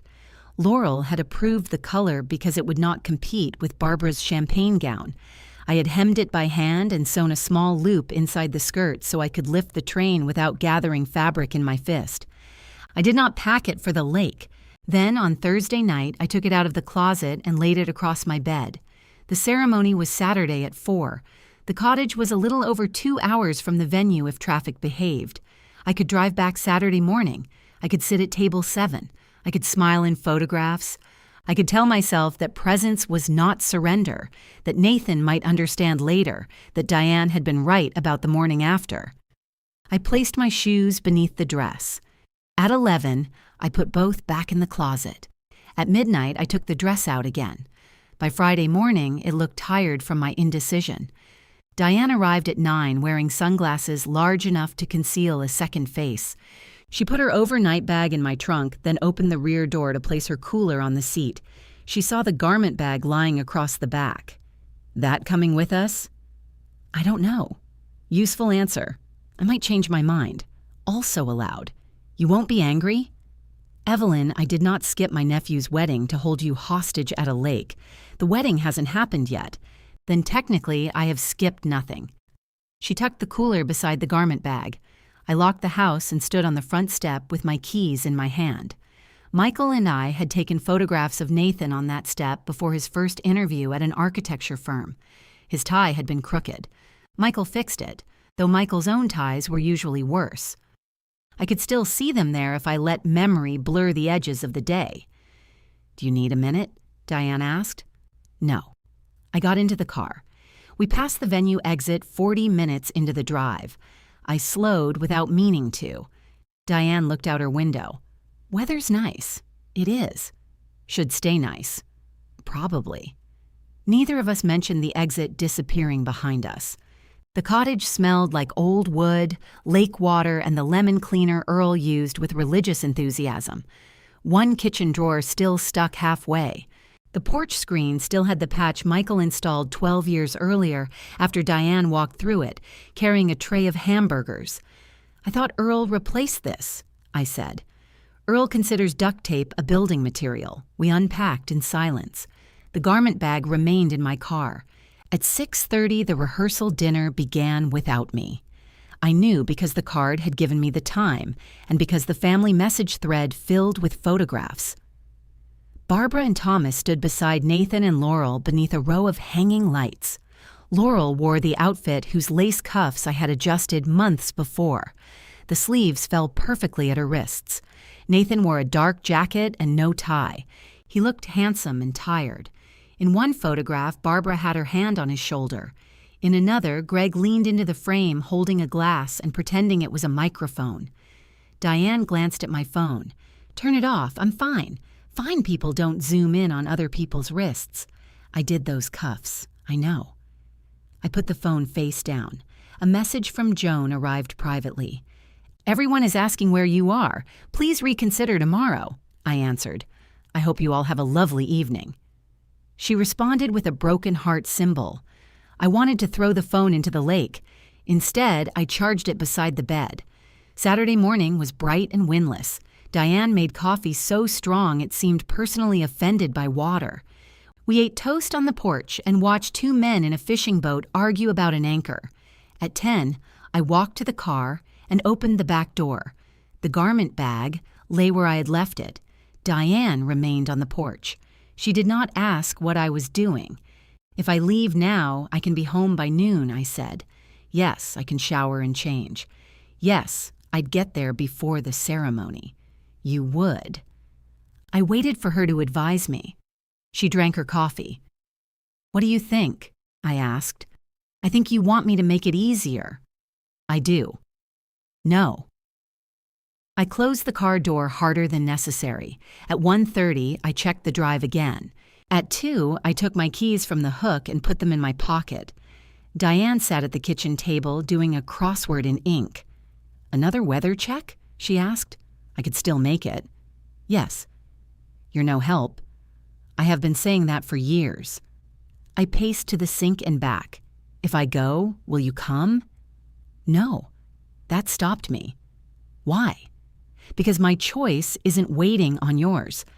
Rebecca said you had your own reasons. Rebecca says many things after therapy. What reasons?" Diane filled in a word, then set down her pen.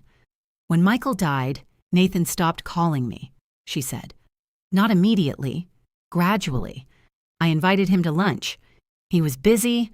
I asked him to come help me sort the tools Michael left in my garage. He said you would know what to keep.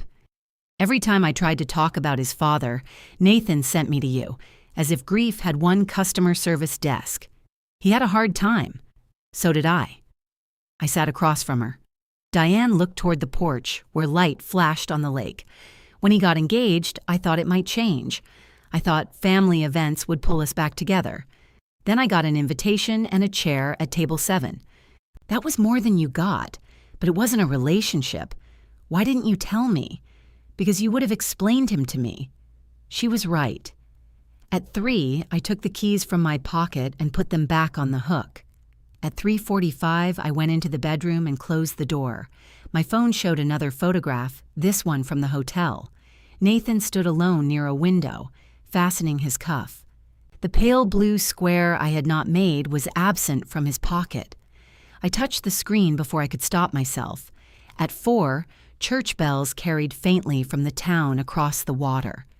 They had nothing to do with Nathan's ceremony, but my body accepted them as an announcement. I sat on the edge of the bed and cried so hard I had to press a towel against my mouth. There was no strength in it, no satisfaction. I did not picture Nathan learning a lesson or Laurel regretting a seating chart. I pictured the moment the doors opened. I pictured my son looking up. I pictured the seat where I could have been, wherever they had put it. Diane knocked once and entered. She sat beside me without speaking. "I want to go," I said. "I know. I hate them for making me choose. I know. I hate myself for choosing this. I know." She put one arm around me, and we sat there while the ceremony I had imagined for years happened somewhere beyond the walls. Near sunset, I went to the car and brought in the garment bag. I hung the plum dress in the cottage closet, still unworn. Then I took Michael's shirt from the bottom of my suitcase. I had packed it without admitting why. On the porch, I unfolded it across my knees. The chalk line was nearly invisible now. The fabric lifted slightly in the lake breeze, as if breathing. I thought of cutting it. Not for Nathan, not for the wedding that had already happened, simply to prove I could decide what the shirt became. Instead, I folded it again. Preserving it did not return Michael to me. Missing the wedding did not restore my dignity in some clean, shining way. But for once, I had not surrendered something precious just because someone I loved assumed I would. My phone rang inside the cottage. Diane went to look at the screen. "It's Nathan," she said. I stared out at the darkening water. The phone stopped before I answered. "Did he leave a message?" I asked. Diane checked. Not yet. The screen lit again before she set it down. This time Nathan let it ring longer. The sound carried through the cottage, bright and ordinary against the dark windows. "You can answer," Diane said. I wanted to.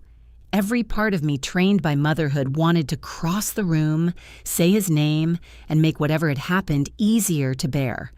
Maybe a guest was sick. Maybe he had forgotten something. Maybe he was simply standing in the middle of his reception, married and overwhelmed, wanting his mother. But wanting me had never been the same as making room for me. If it's an emergency, he'll leave a message.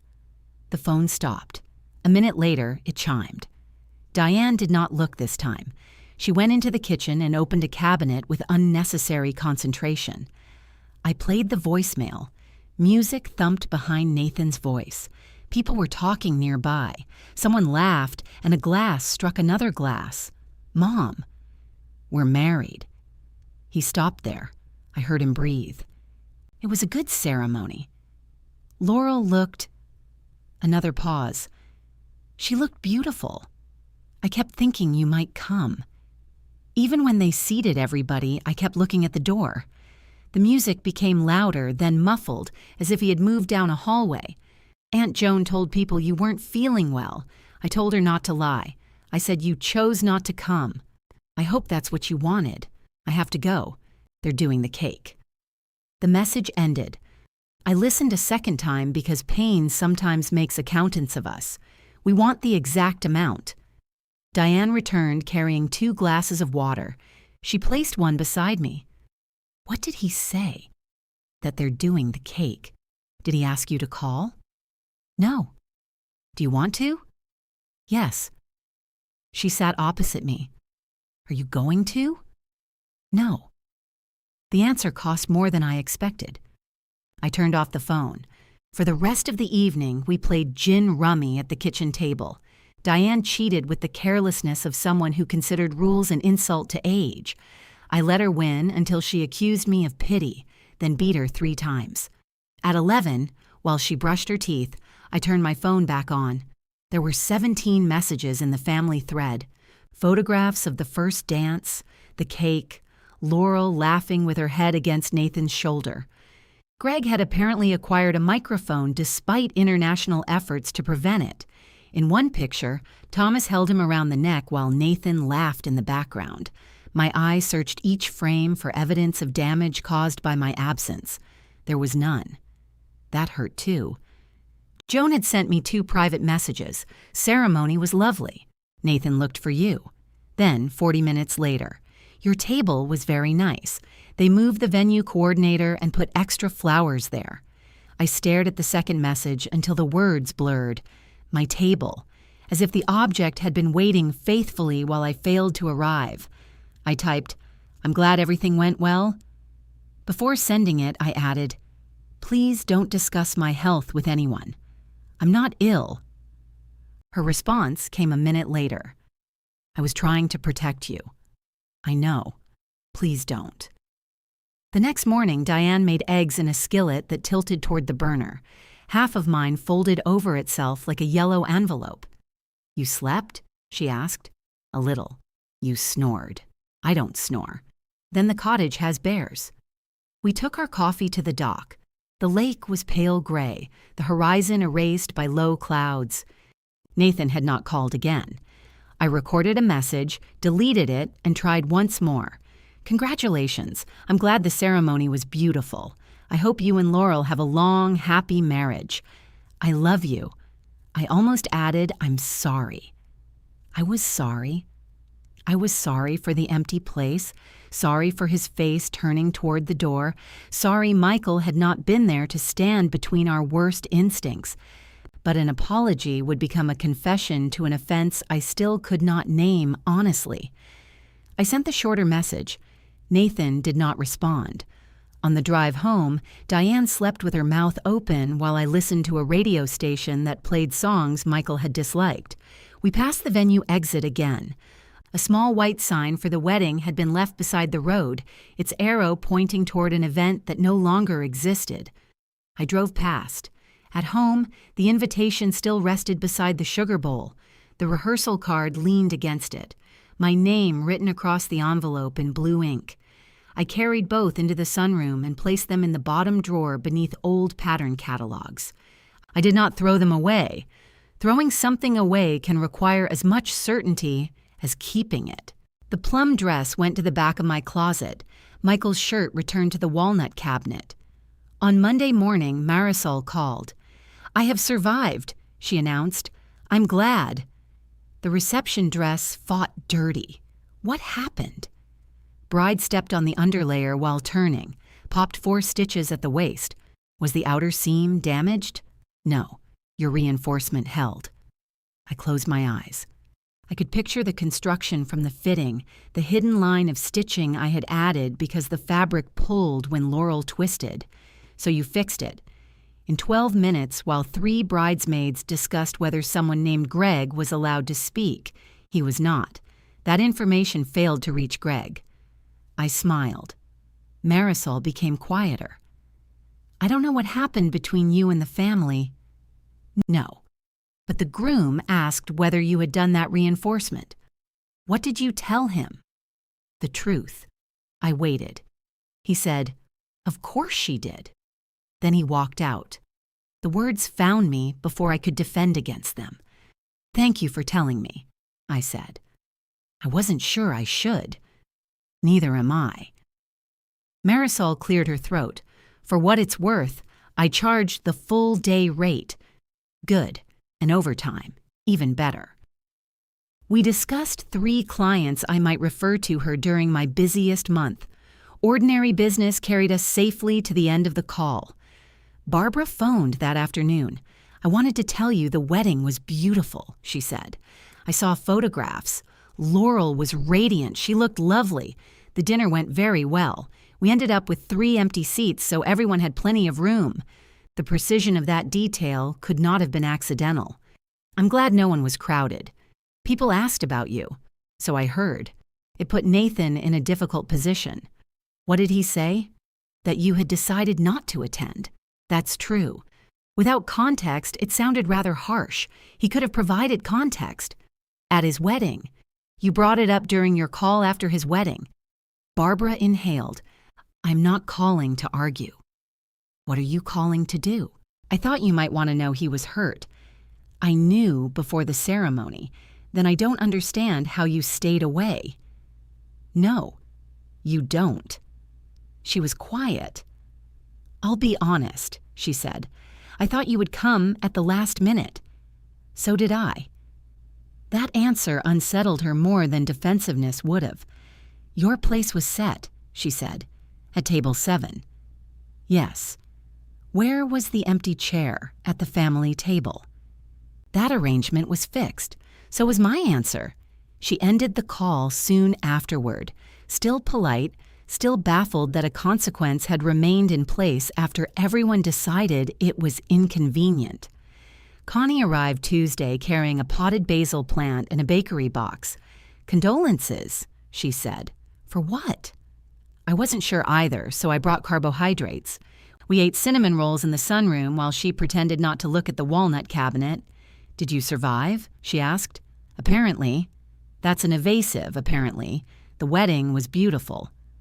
Nathan looked happy. And I missed it. She waited. "I kept expecting some moment that proved I was right," I said. "A photograph where everyone looked miserable. A message saying the whole day collapsed because I wasn't there. Did it?" "No." "Good." I looked at her.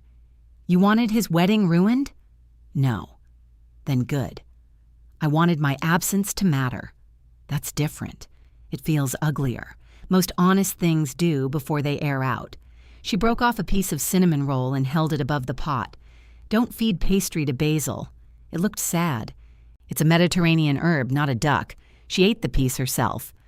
On Sunday, I woke at 6 and thawed a roast. I did it without thinking. Sunday meant dinner, and dinner meant Nathan. By noon, potatoes were peeled, onions were sliced, and the dining table was set for 3 because I had never managed to stop including Laurel even when I was angry with her. At 2, I realized no one had said they were coming. I stood in the kitchen with a wooden spoon in my hand and felt ridiculous. Nathan had not answered my congratulatory message. Laurel had sent nothing since the wedding. They were leaving the next morning for 4 days in Charleston, according to the family thread. Still, some part of me had assumed hunger would bring him home. At 4:30, the roast was ready. At 5, I removed the extra plates. At 5:15, Diane called. "What are you doing?" "Nothing." "You're cooking."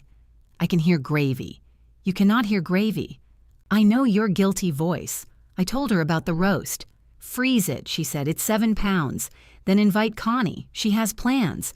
Invite me. You live 40 minutes away. I own a car." Diane arrived at 6 with Rebecca, who had been at her house returning a borrowed ladder. Neither woman mentioned that the table had originally been set for someone else. We ate too much, and Rebecca praised the potatoes in a way that suggested she had received instructions on the drive. After they left, I packed the remaining food into containers. 2 went into the freezer. 1 went home with Diane. 1 sat on the counter with Nathan's name written on the lid. I stared at it, then wiped off his name. My phone buzzed. A message from him. "Laurel and I need some space. Please don't contact us for a while." I read it standing beside the roast I had made for a son who was not coming. Then I typed, "I understand." I put the final container in the freezer. The next Sunday, I made myself a sandwich.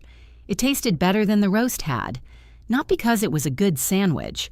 The bread was dry at one edge, and I put too much mustard on it. But I ate when I was hungry, washed 1 plate, and spent the evening finishing a mystery novel without checking the driveway. The following Sunday, I had soup with Connie at a restaurant where the menus were printed in type too small for either of us to admit. The Sunday after that, Diane came over and complained that my salad contained an unreasonable amount of leaf. Time moved, though I had expected it to hold still until Nathan called. Their 4 days in Charleston passed in photographs. Laurel beside a fountain, Nathan holding 2 drinks on a rooftop, a plate of oysters captioned, "Husbands First."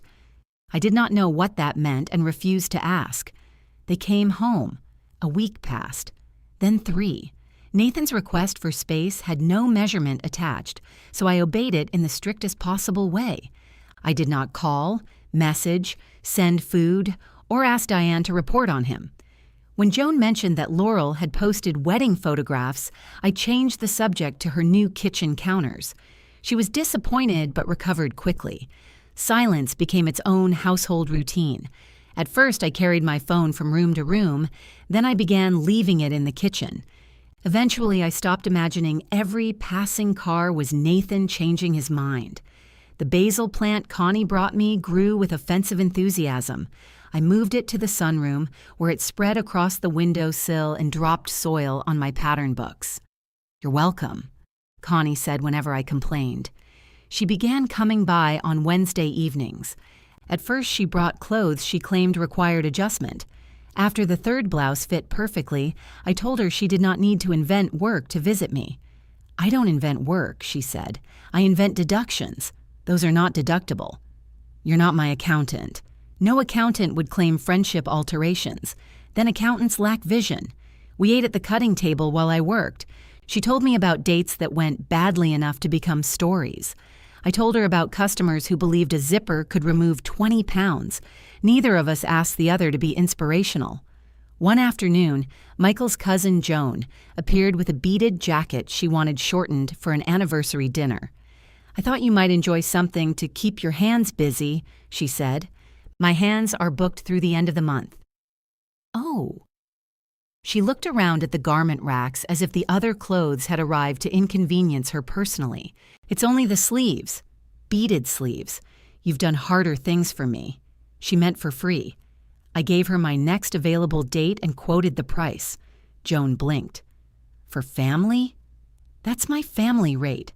What would you charge a stranger? More, and she wouldn't ask. Joan laughed uncertainly.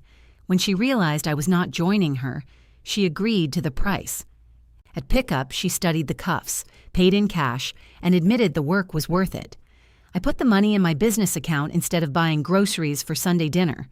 Small changes embarrassed me with how radical they felt. I stopped keeping Tuesday mornings open in case Nathan needed something. I accepted a complicated suit restoration that required 3 fittings.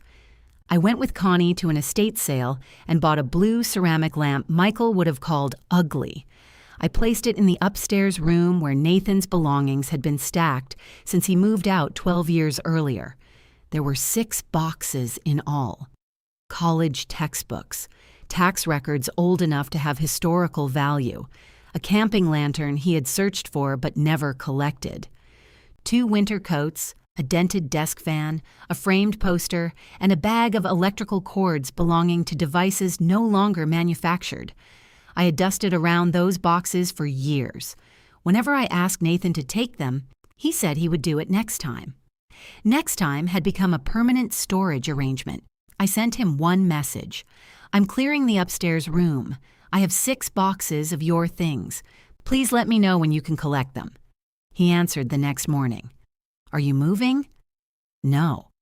What do you need the room for? I looked at the question.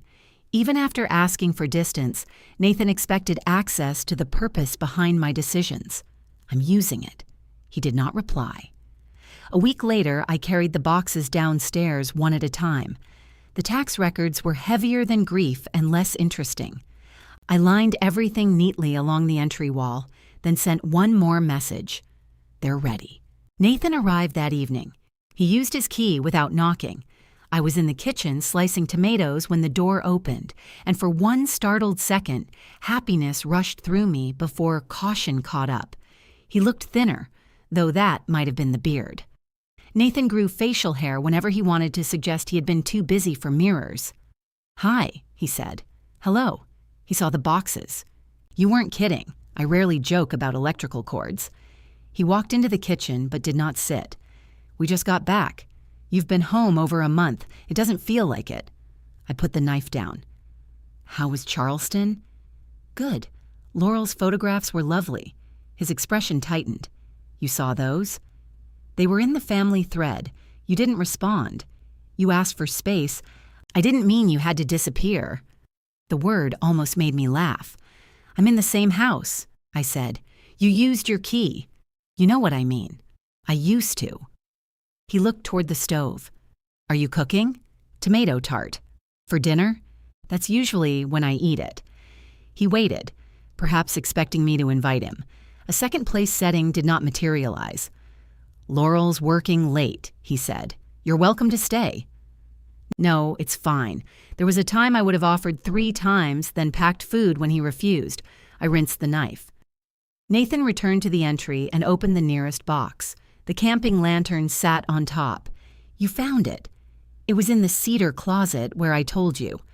He lifted the lantern, tested the switch, and frowned when nothing happened. It needs batteries, I said. It worked last time. Last time may have been 2015. He set it down and opened another box. Inside were college notebooks and the framed poster from a jazz festival he had attended with Michael. Why are you getting rid of all this? I'm not. I'm giving it to you. You kept it this long. I don't need to keep it longer. He held the poster against his leg. This feels pointed. Everything feels pointed when the point is you. That's not fair. No, but it's funny. He almost smiled. The effort disappeared. What are you doing with the room? I moved my pattern archive upstairs. I may offer private fittings there when the sunroom is too crowded.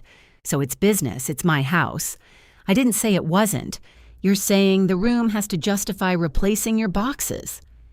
He slid the poster back into the box. It feels like you're erasing me. The word stopped us both. I asked you not to use that lightly, I said. I'm telling you how it feels, and I'm listening. But your things are not you, Nathan. I would like a relationship with the person. I'm done maintaining one with his belongings. What does that even mean? It means your father's lantern and your old tax returns have visited me more often than you have. His face hardened. You want to compare injuries? No. Because I can make a list too. I'm sure you can. You missed my wedding. There it was, finally spoken in my kitchen without flowers or music around it. Yes. You don't get to act like I forgot a Sunday dinner. I'm not. You chose to hurt me in the biggest way you could. I chose not to attend under the terms you accepted. They found you a seat at table 7. Do you hear yourself? You keep saying that as if it explains everything. It explains where you put me. It was a table. It was a decision. He ran both hands through his hair. Everyone kept asking where you were. Laurel cried in the bathroom after the photographs because she thought people blamed her. Aunt Diane disappeared too, so it looked like half my family boycotted. Did you tell them why? It was my wedding. I didn't want to give a presentation on our private problems, so you told them I chose not to come. That was true. Yes. He seemed unprepared for agreement. I wiped tomato juice from the cutting board. I know I hurt you. I knew it when I stayed away. I heard it in your voice that night. Then why didn't you call me back? You didn't ask me to. You told me you hoped it was what I wanted. Maybe I needed you to hear me. I did. No, you heard words you could defend yourself against. The accuracy of that landed quietly. I turned off the faucet. Maybe. Nathan looked away. We stood without speaking. The house settled around us, old pipes clicking behind the wall. I don't know how to get past this, he said. Neither do I. That's helpful. It's honest. He carried the first 2 boxes to his car. I offered to take one, and he said he had it. On the second trip, the bottom of the cord box sagged. I brought him packing tape. He accepted it without thanks, then caught himself. Thank you. You're welcome.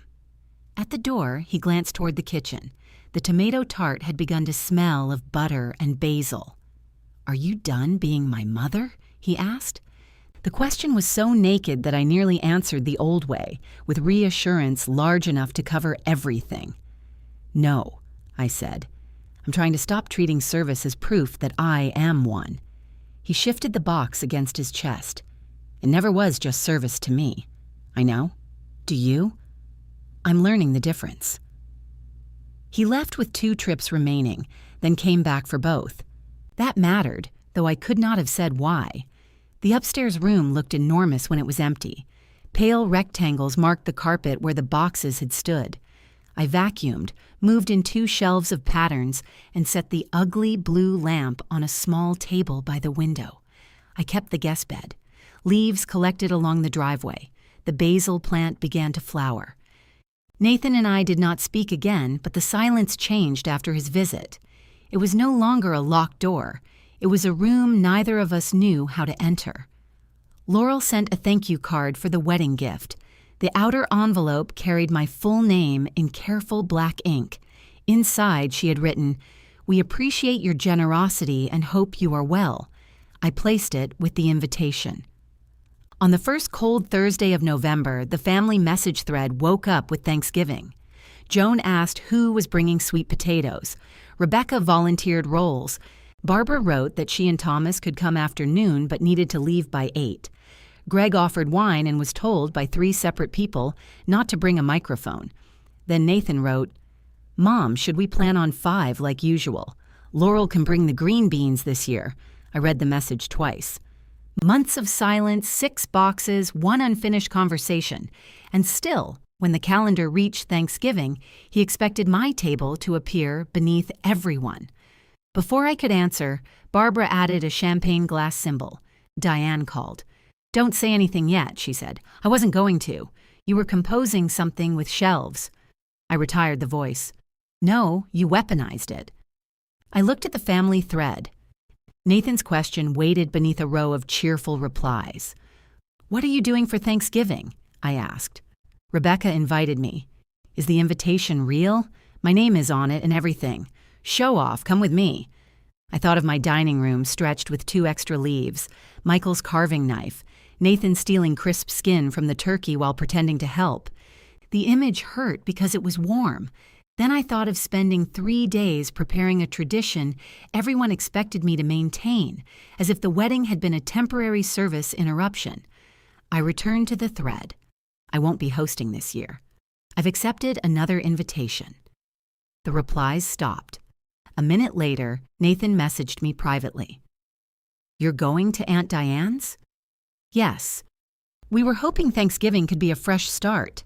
No, he had not said that before asking what time to arrive, but I believed he might have felt it. A fresh start needs a conversation, Nathan, not my kitchen. The 3 dots appeared, vanished, and returned.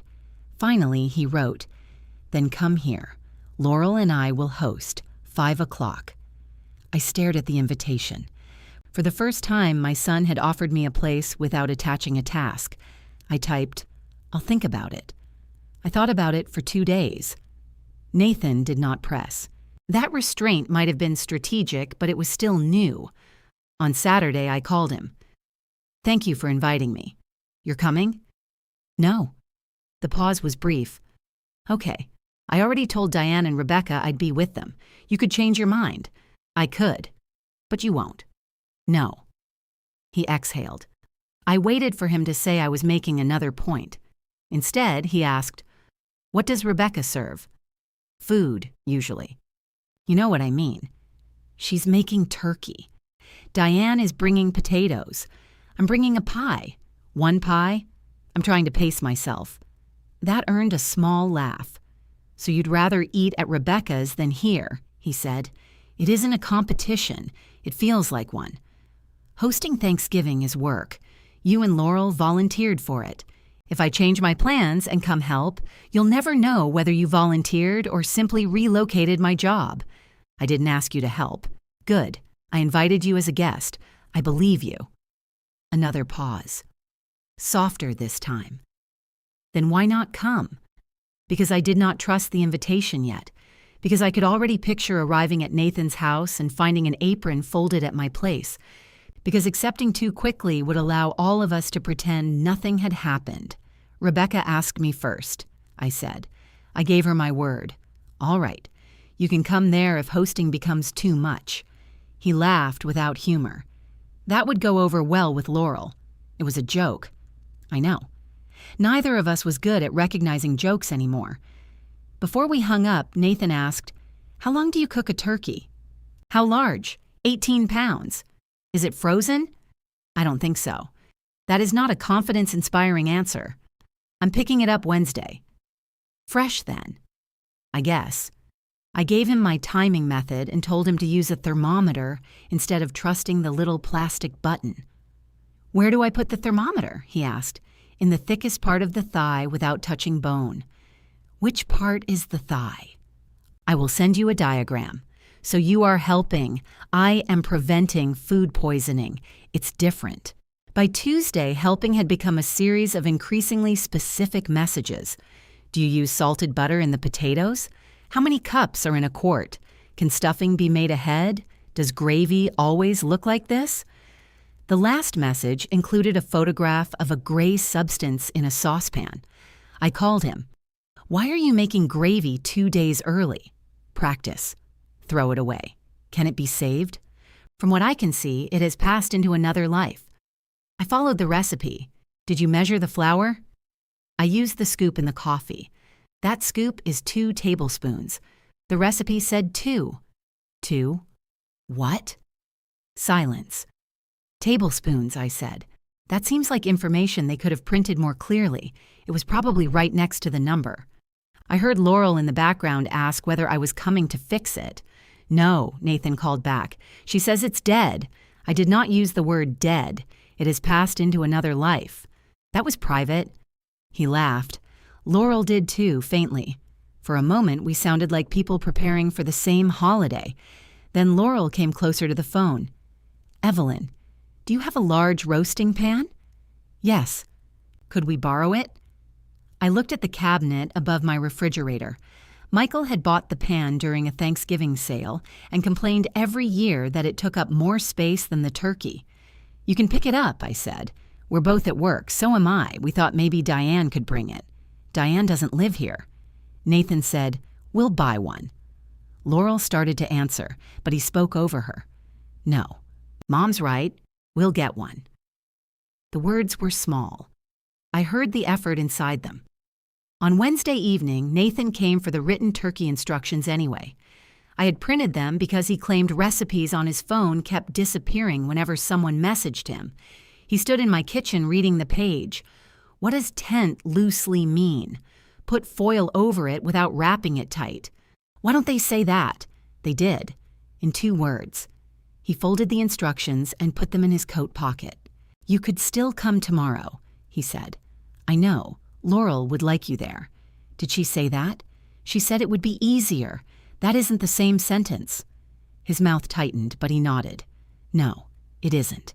He left without taking the roasting pan. Thanksgiving morning, I woke at 5 from habit. For 30 years, 5 o'clock had meant coffee, onions, celery, and Michael wandering into the kitchen to ask whether the turkey was supposed to be that color. I lay in bed until 6:30. Then I made 1 pecan pie. At 10, Nathan sent a picture of the turkey going into the oven. It was upside down. I stared at the photograph. I typed, "breast side up," deleted it. Typed again, flipped the turkey. Deleted that too.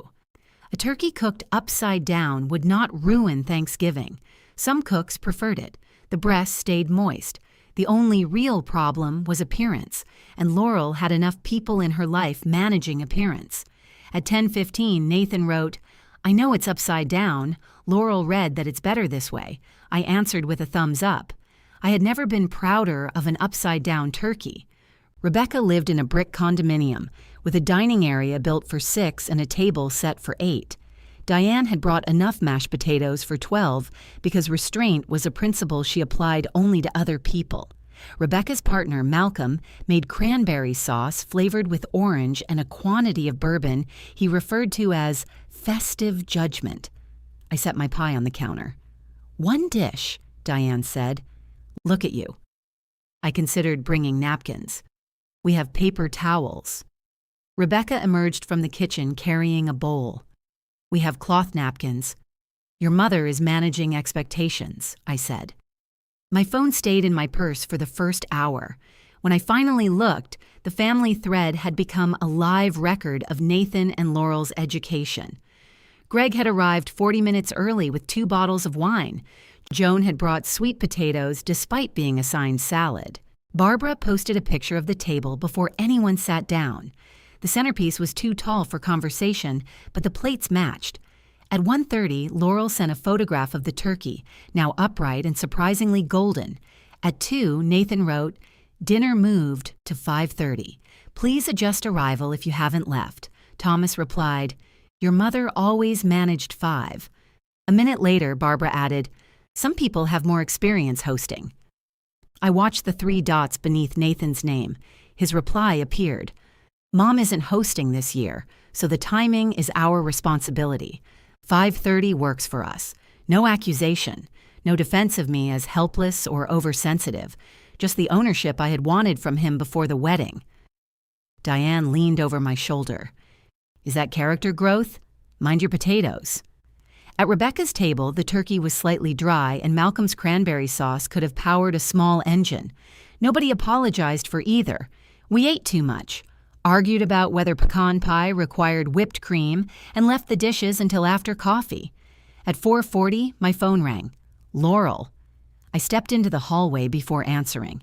"Hello?" "Evelyn, I'm sorry to bother you." Behind her, voices overlapped. A timer beeped without receiving attention. "What happened?"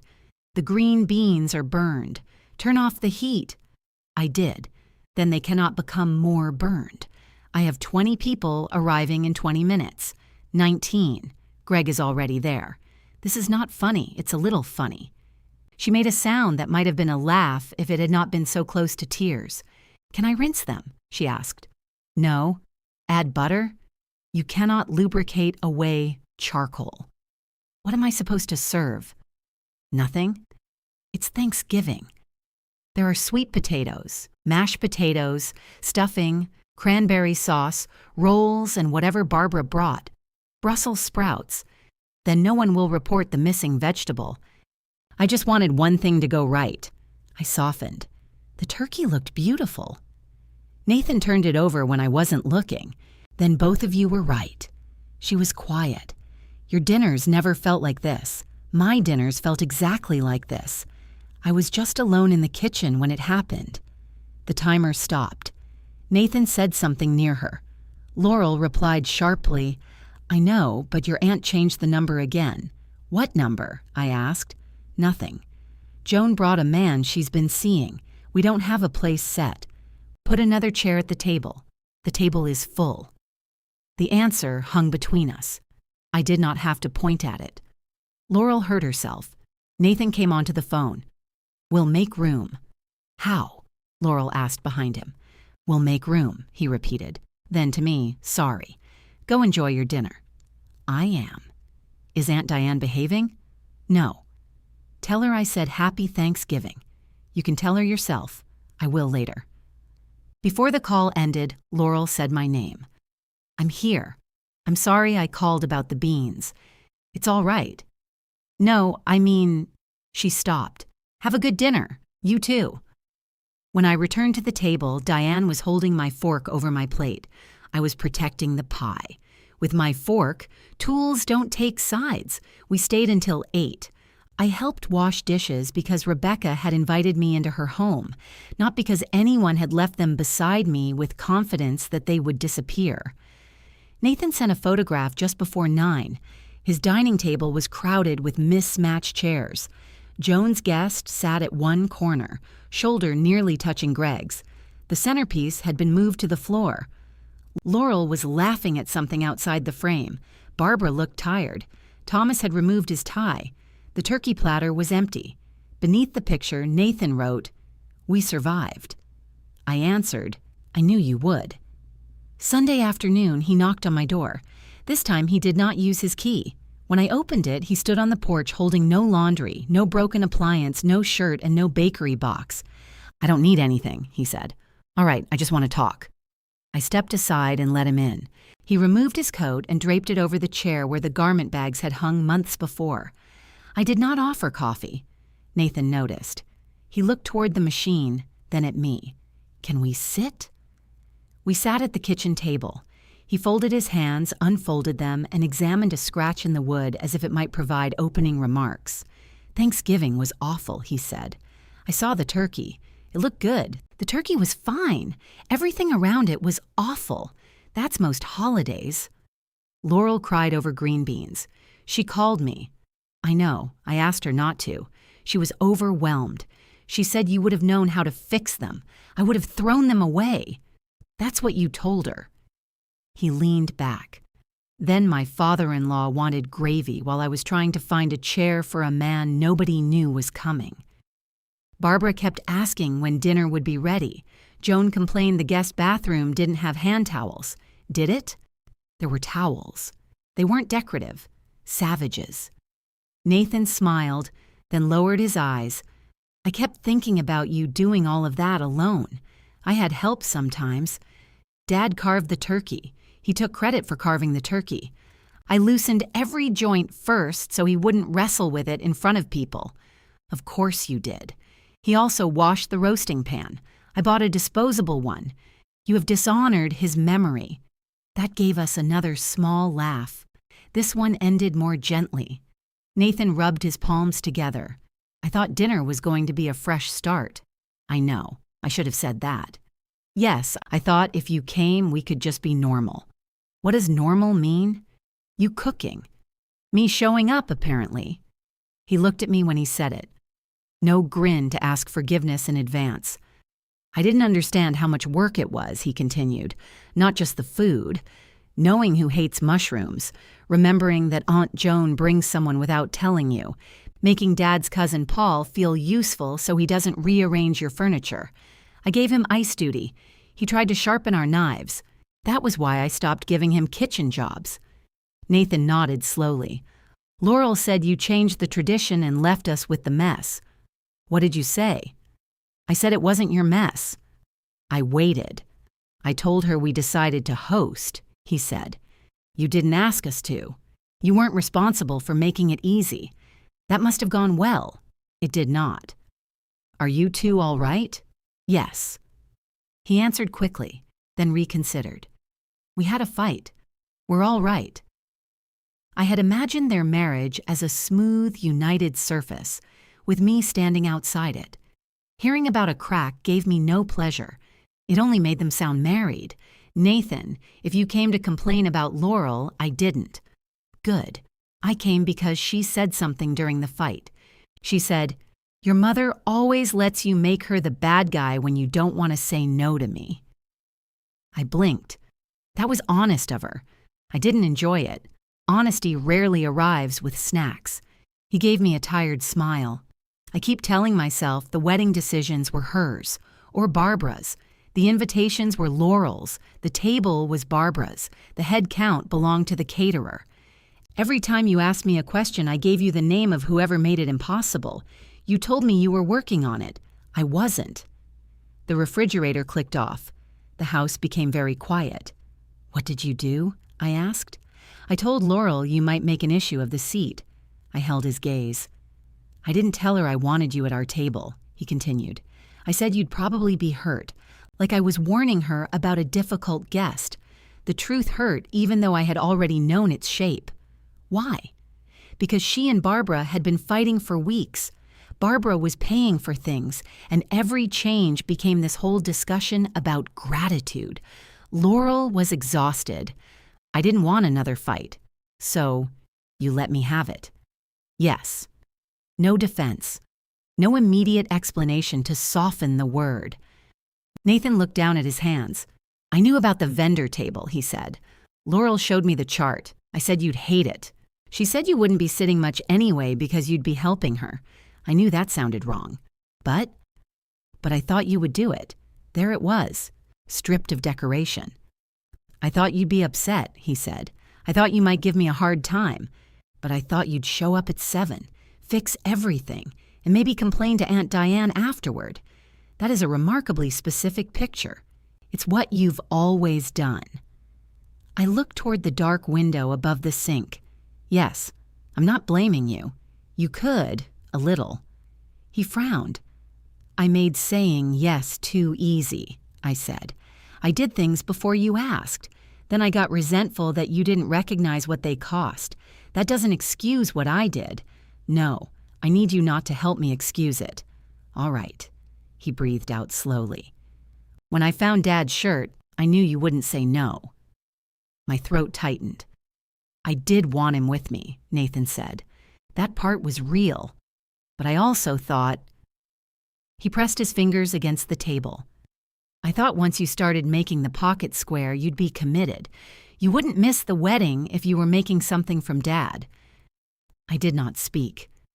I didn't plan it like some scheme, he said quickly. I didn't think, I'll use the shirt to trap Mom. But when you threatened not to come, the first thing I asked about was the square. Not you. I heard myself afterward. You asked whether I had promised.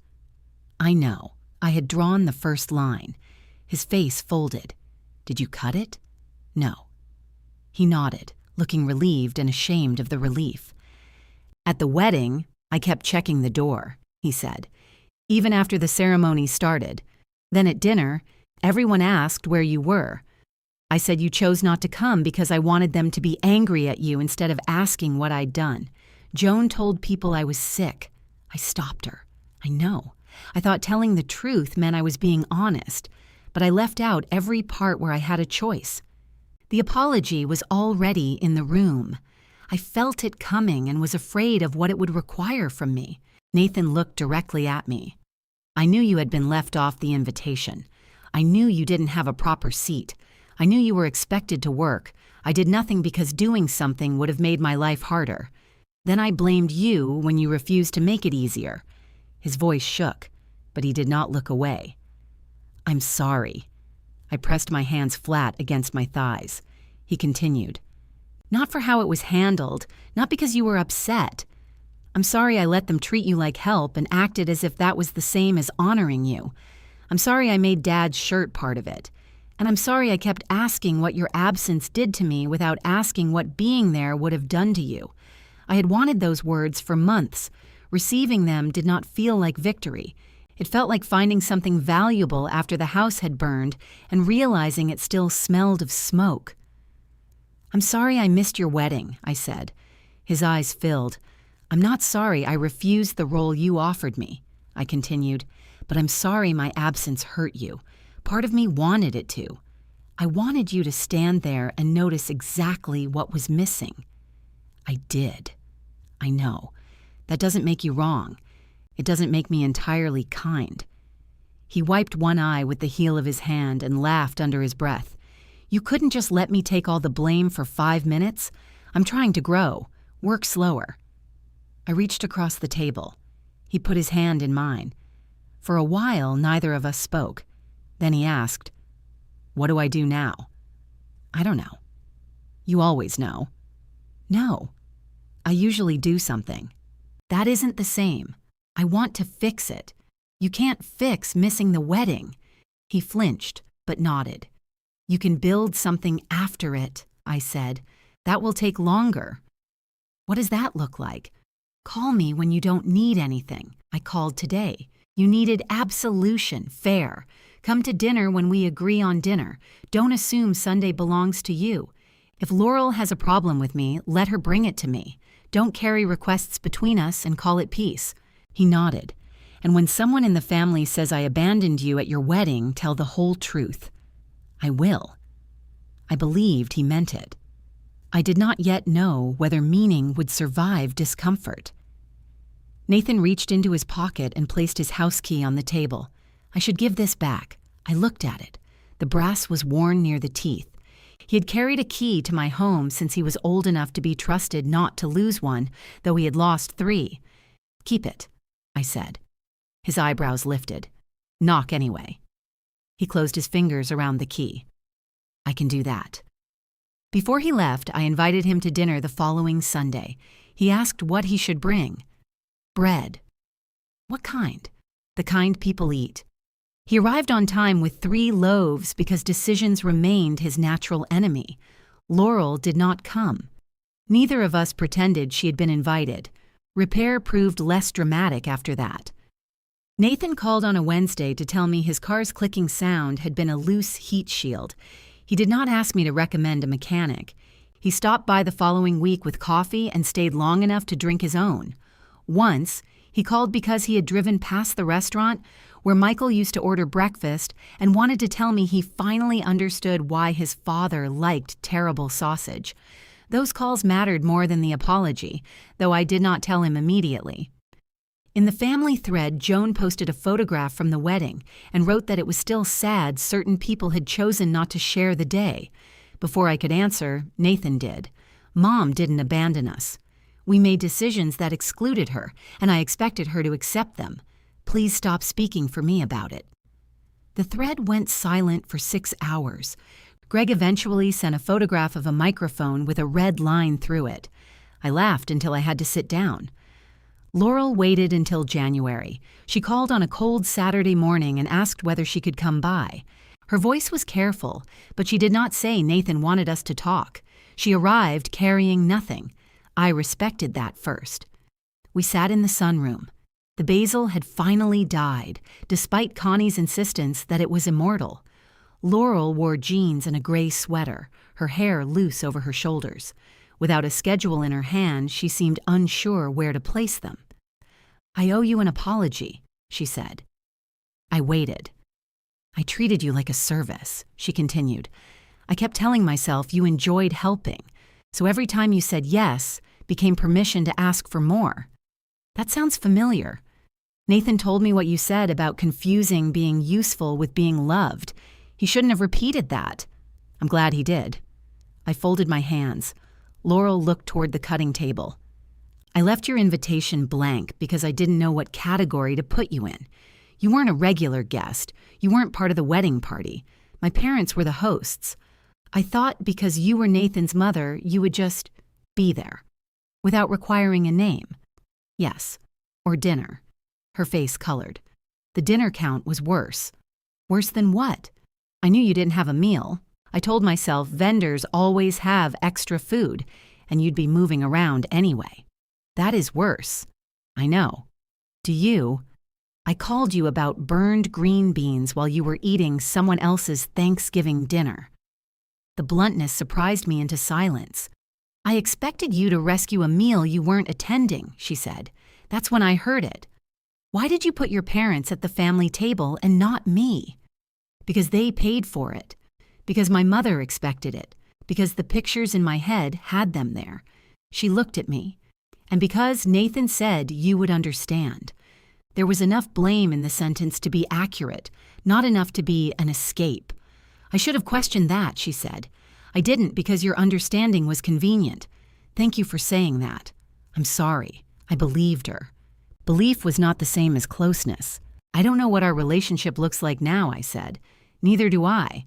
I won't go back to how it was. I'm not asking you to. What are you asking? She considered the question. Coffee, she said. Today. Maybe again later. So I made coffee. We spoke for 40 minutes. Not about forgiveness or weddings. She told me Marisol had charged more for day of coverage than Laurel's shoes. I told her that meant Marisol had undercharged. Laurel laughed. At the front door, she put on her coat and said, Nathan told me you kept the shirt. Yes. He thinks you should. That's new. He's trying. So are you. She nodded and left. I returned to the sunroom. The winter light fell across the walnut cabinet. For the first time since Nathan brought Michael's shirt to me, I opened the drawer without feeling cornered. The blue fabric lay inside, folded along the old creases. I touched the faint chalk line and wondered what it might become if nobody was asking me to prove anything. I did not take it out. Choosing not to cut the shirt had mattered. I wanted choosing to cut it to matter too. I closed the drawer and went upstairs to fit a woman for a navy evening dress. The shirt remained there through winter. Nathan continued calling. Not every day, and not according to a campaign I could detect. Sometimes he called with news too small to justify itself. His office changed coffee brands. The clicking in his car returned. A restaurant had replaced its good mustard with something yellow and dishonest. He asked before coming over. He knocked even when his key was in his pocket. One Sunday, he arrived carrying a single loaf of bread. I see you've mastered quantity, I said. It took months of training. It's rye. You said the kind people eat. Some people eat rye. He stayed for dinner and washed the dishes without announcing it. I had to stop myself from thanking him as if he had donated an organ. Laurel came for coffee twice more. The first time, we exhausted neutral subjects in 18 minutes. The second time, she told me she and Nathan were arguing about whether to replace their sofa. What's wrong with it? I asked. He hates it. What's wrong with it to you? Nothing. Then the sofa is not the argument. She stared at me over her cup. You and Nathan really are related. Against my better judgment, she did not bring clothes for me to alter. When the cuff of her coat came loose, she mentioned taking it to Marisol. I told her I could repair one cuff without surrendering my identity. She hesitated before handing it over. I charged her $8. She paid $10 and waited for change. That was how we learned each other again. At a family dinner in March, Joan referred to the wedding as the day everything went unfortunate. Nathan set down his fork. Nothing went unfortunate, he said. I made choices. Mom made choices. We're dealing with them. Barbara became very interested in her water glass. Laurel reached under the table and touched Nathan's wrist. No one applauded. Greg opened his mouth, thought better of it, and passed the rolls. I had expected public acknowledgement to feel satisfying. Mostly, it felt sad that Nathan had learned to say clearly what he could have prevented by saying clearly sooner. Still, he had said it. I did not turn that into nothing simply because it had arrived late. My work expanded into the upstairs room. I held private fittings there and began offering Saturday lessons to adults who owned sewing machines, but feared threading them. Connie enrolled, then refused to follow instructions. You're treating the pattern as a suggestion, I told her. All rules are suggestions with better marketing. That armhole is upside down. It's avant-garde. Helen from the accounting firm joined us. So did Marisol once, claiming she wanted to observe my method but spending most of the afternoon correcting everyone else's seam allowances. We ate lunch beneath the blue lamp Michael would have hated. Nathan came by during one lesson and waited downstairs until we finished. He did not walk into the room because it used to hold his boxes. He did not joke about me replacing him. When I asked why he was there, he held up a jacket with a torn lining. I wondered if you could show me what to do. Show you? Not do it for me. Connie, halfway down the stairs, leaned over the railing. Character growth, she said. Go home, I told her. Nathan's first repair looked like a spider had panicked inside his sleeve. The stitches were too long, the tension uneven, and he knotted the thread 4 times because he did not trust the first 3. It'll hold, he said. It may outlive the jacket. He wore it anyway. Spring softened the ground. The basil's empty pot remained on the sunroom sill until Connie arrived with another plant and called my resistance an unhelpful response to abundance. I moved the new basil to the kitchen, where it could disappoint us both more efficiently. Nathan and Laurel's anniversary fell on a Saturday in June. He called the week before. Are you busy next Saturday afternoon? I have a fitting at 10. What about after? Why? I want to ask you something. That has the sound of a request. It is. I waited. Can I see Dad's shirt? My hand tightened around the phone. For what? Just to see it. You don't want the pocket square? No. Does Laurel? This isn't from Laurel. What do you want? To know why you kept that shirt. I looked toward the walnut cabinet. Come after lunch. Nathan arrived at 1 wearing the jacket with the badly repaired lining. He brought 2 lemon pastries, set them on the cutting table, and waited. I opened the top drawer. The shirt lay beneath a length of muslin and a paper pattern I had forgotten putting there. When I lifted it out, the fabric unfolded under its own weight. The collar had softened almost flat. Nathan touched the cuff. It looks smaller, he said. You got bigger. I was 30 when Dad died. People can grow after 30, usually sideways. He smiled. Did he wear this a lot? Not as much as he claimed. He said blue made his eyes look washed out. His eyes were brown. I know. That never changed his argument. I spread the shirt on the table. The faint chalk line crossed the back like a thought interrupted. Nathan saw it. That's where you were going to cut? Yes. He traced the line without pressing down. Why this shirt? You chose it. I mean, why did you keep this one? I pulled the second stool beside mine. Your father bought it for your graduation. We went shopping because every blue shirt he owned was either denim or had paint on it. He tried on 6. This was the only one that fit across his shoulders, but he said the collar was trying to strangle him. That sounds like Dad. He wanted to wear a polo instead.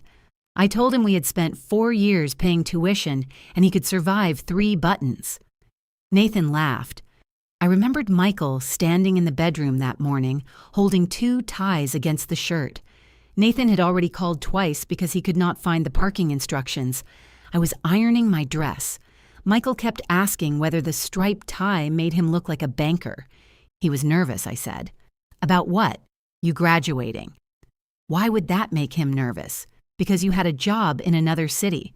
Because we had spent your whole life trying to make you independent. And then you became independent without asking whether we were ready. Nathan sat very still. He kept checking the time, I continued. He said it was traffic. It wasn't. He thought if we were late, you would cross that stage and move into the rest of your life without seeing us there. I looked for you. I know. You were in the second section.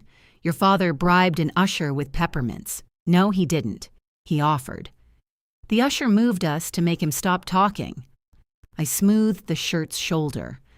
After the ceremony, you came through that crowd carrying your cap. Your father grabbed you first. You knocked his glasses sideways, I remember. He cried all over this collar. Nathan looked down at the faint discoloration inside the neck. I thought that was sweat. It probably included sweat. Your father contained multitudes. Nathan smiled, but his eyes had filled. That's why I kept it, I said, not because the shirt was valuable, Because for one day your father wore his fear and his pride in the same place. I don't remember him being scared. He didn't want you to. We sat with that. Outside, a lawnmower started 2 houses away. The new basil plant leaned toward the window. "I'm sorry I took it out of the chest," Nathan said. "I know, I wanted Dad at the wedding, I know that too. The square I bought was blue, I saw. You saw pictures?" "A few. It was the wrong blue. That was the least of our problems." He laughed softly. Then he pushed the shirt toward me. "You should put it back." I looked at the chalk line. "Do you still want a pocket square?" Nathan's head lifted. "You don't have to." "I know, I'm not asking. I know that too." "Then why?" "Because the wedding is over." He studied my face, trying to decide whether that was enough. "Because the shirt belongs to me," I said. "Because I can keep what matters without keeping every inch of it unchanged. And because if we make anything, you're sewing it." His eyebrows rose. "You saw the jacket." "I did." "You're willing to risk Dad's shirt after seeing the jacket?" "Your father believed in second chances and very strong knots." I drew a fresh chalk square below the old line. Nathan watched me measure. "A pocket square isn't square," he asked. "It will be after we cut it. This feels misleading. Wait until you learn about bias tape." I positioned the shears at the edge of the fabric. My hand stopped. Nathan did not tell me it was only a shirt. He did not remind me that I had offered or asked whether I needed help. He simply waited. I thought of Michael at the graduation, his glasses crooked, his arm around Nathan.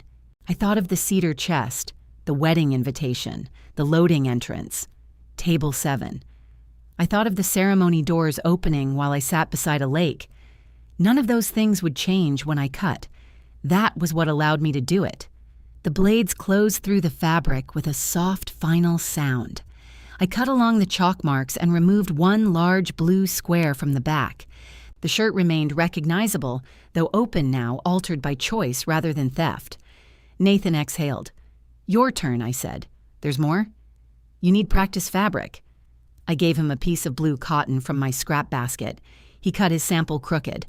"The scissors moved," he said. "Scissors are famous for that." I showed him how to fold a narrow edge, press it, and roll it once more to hide the raw fabric. His fingers were too large and impatient. He jabbed himself with the needle, inspected the bead of blood, and looked offended. "You knew this could happen." "I assumed your skin was stronger. Do you have a bandage?" "In the drawer marked emergency supplies." "Which drawer?" "The one you have opened 40 times looking for batteries." He found the bandage. For 2 hours we worked side by side. Nathan learned to make small slip stitches and failed to make them even. Whenever he held the fabric toward me, I handed it back. "You can fix this one," he said after the 3rd corner twisted. "I could, but you won't. You're very perceptive." He removed the stitches and tried again. The finished pocket square was not good. One edge bowed inward. A corner was thicker than the others, and 3 stitches showed on the front. Nathan held it up. Dad would have mocked this. Without mercy. He'd still wear it. He would. From the remaining piece, we cut a second, smaller square. I rolled 2 edges and left the others unfinished. "What's that one for?" he asked. "Mine." "You're keeping an incomplete pocket square. It matches the family." He looked at me, then laughed hard enough to bend over the table. The doorbell rang at 5. Laurel stood outside wearing a navy dress beneath a light coat. Nathan had changed in the upstairs fitting room before she arrived. Their anniversary reservation was at 6. She stepped inside and noticed the blue square in his hand. "You made it," she said, mostly. He showed her the crooked edge instead of hiding it. Laurel touched one corner, then looked at me. "May I?" I nodded. She turned the fabric over in her palm. Her expression softened, but she did not make it into a wedding relic or ask why it had not been made sooner. "It's beautiful," she said. "It is objectively not," Nathan told her. "I like that you can see the stitches. So can people across the street." He folded the square and pushed it into his breast pocket. Too much fabric disappeared, leaving one uneven corner leaning toward his lapel. His hand lifted to adjust it. Then he stopped and looked at me. I could have fixed it in one motion. I could have made the points even, hidden the crooked seam, and sent him into the evening looking as though the work had been effortless. Instead, I picked up my own unfinished square. Nathan left his exactly as he had made it, and for once I did not reach out to straighten it.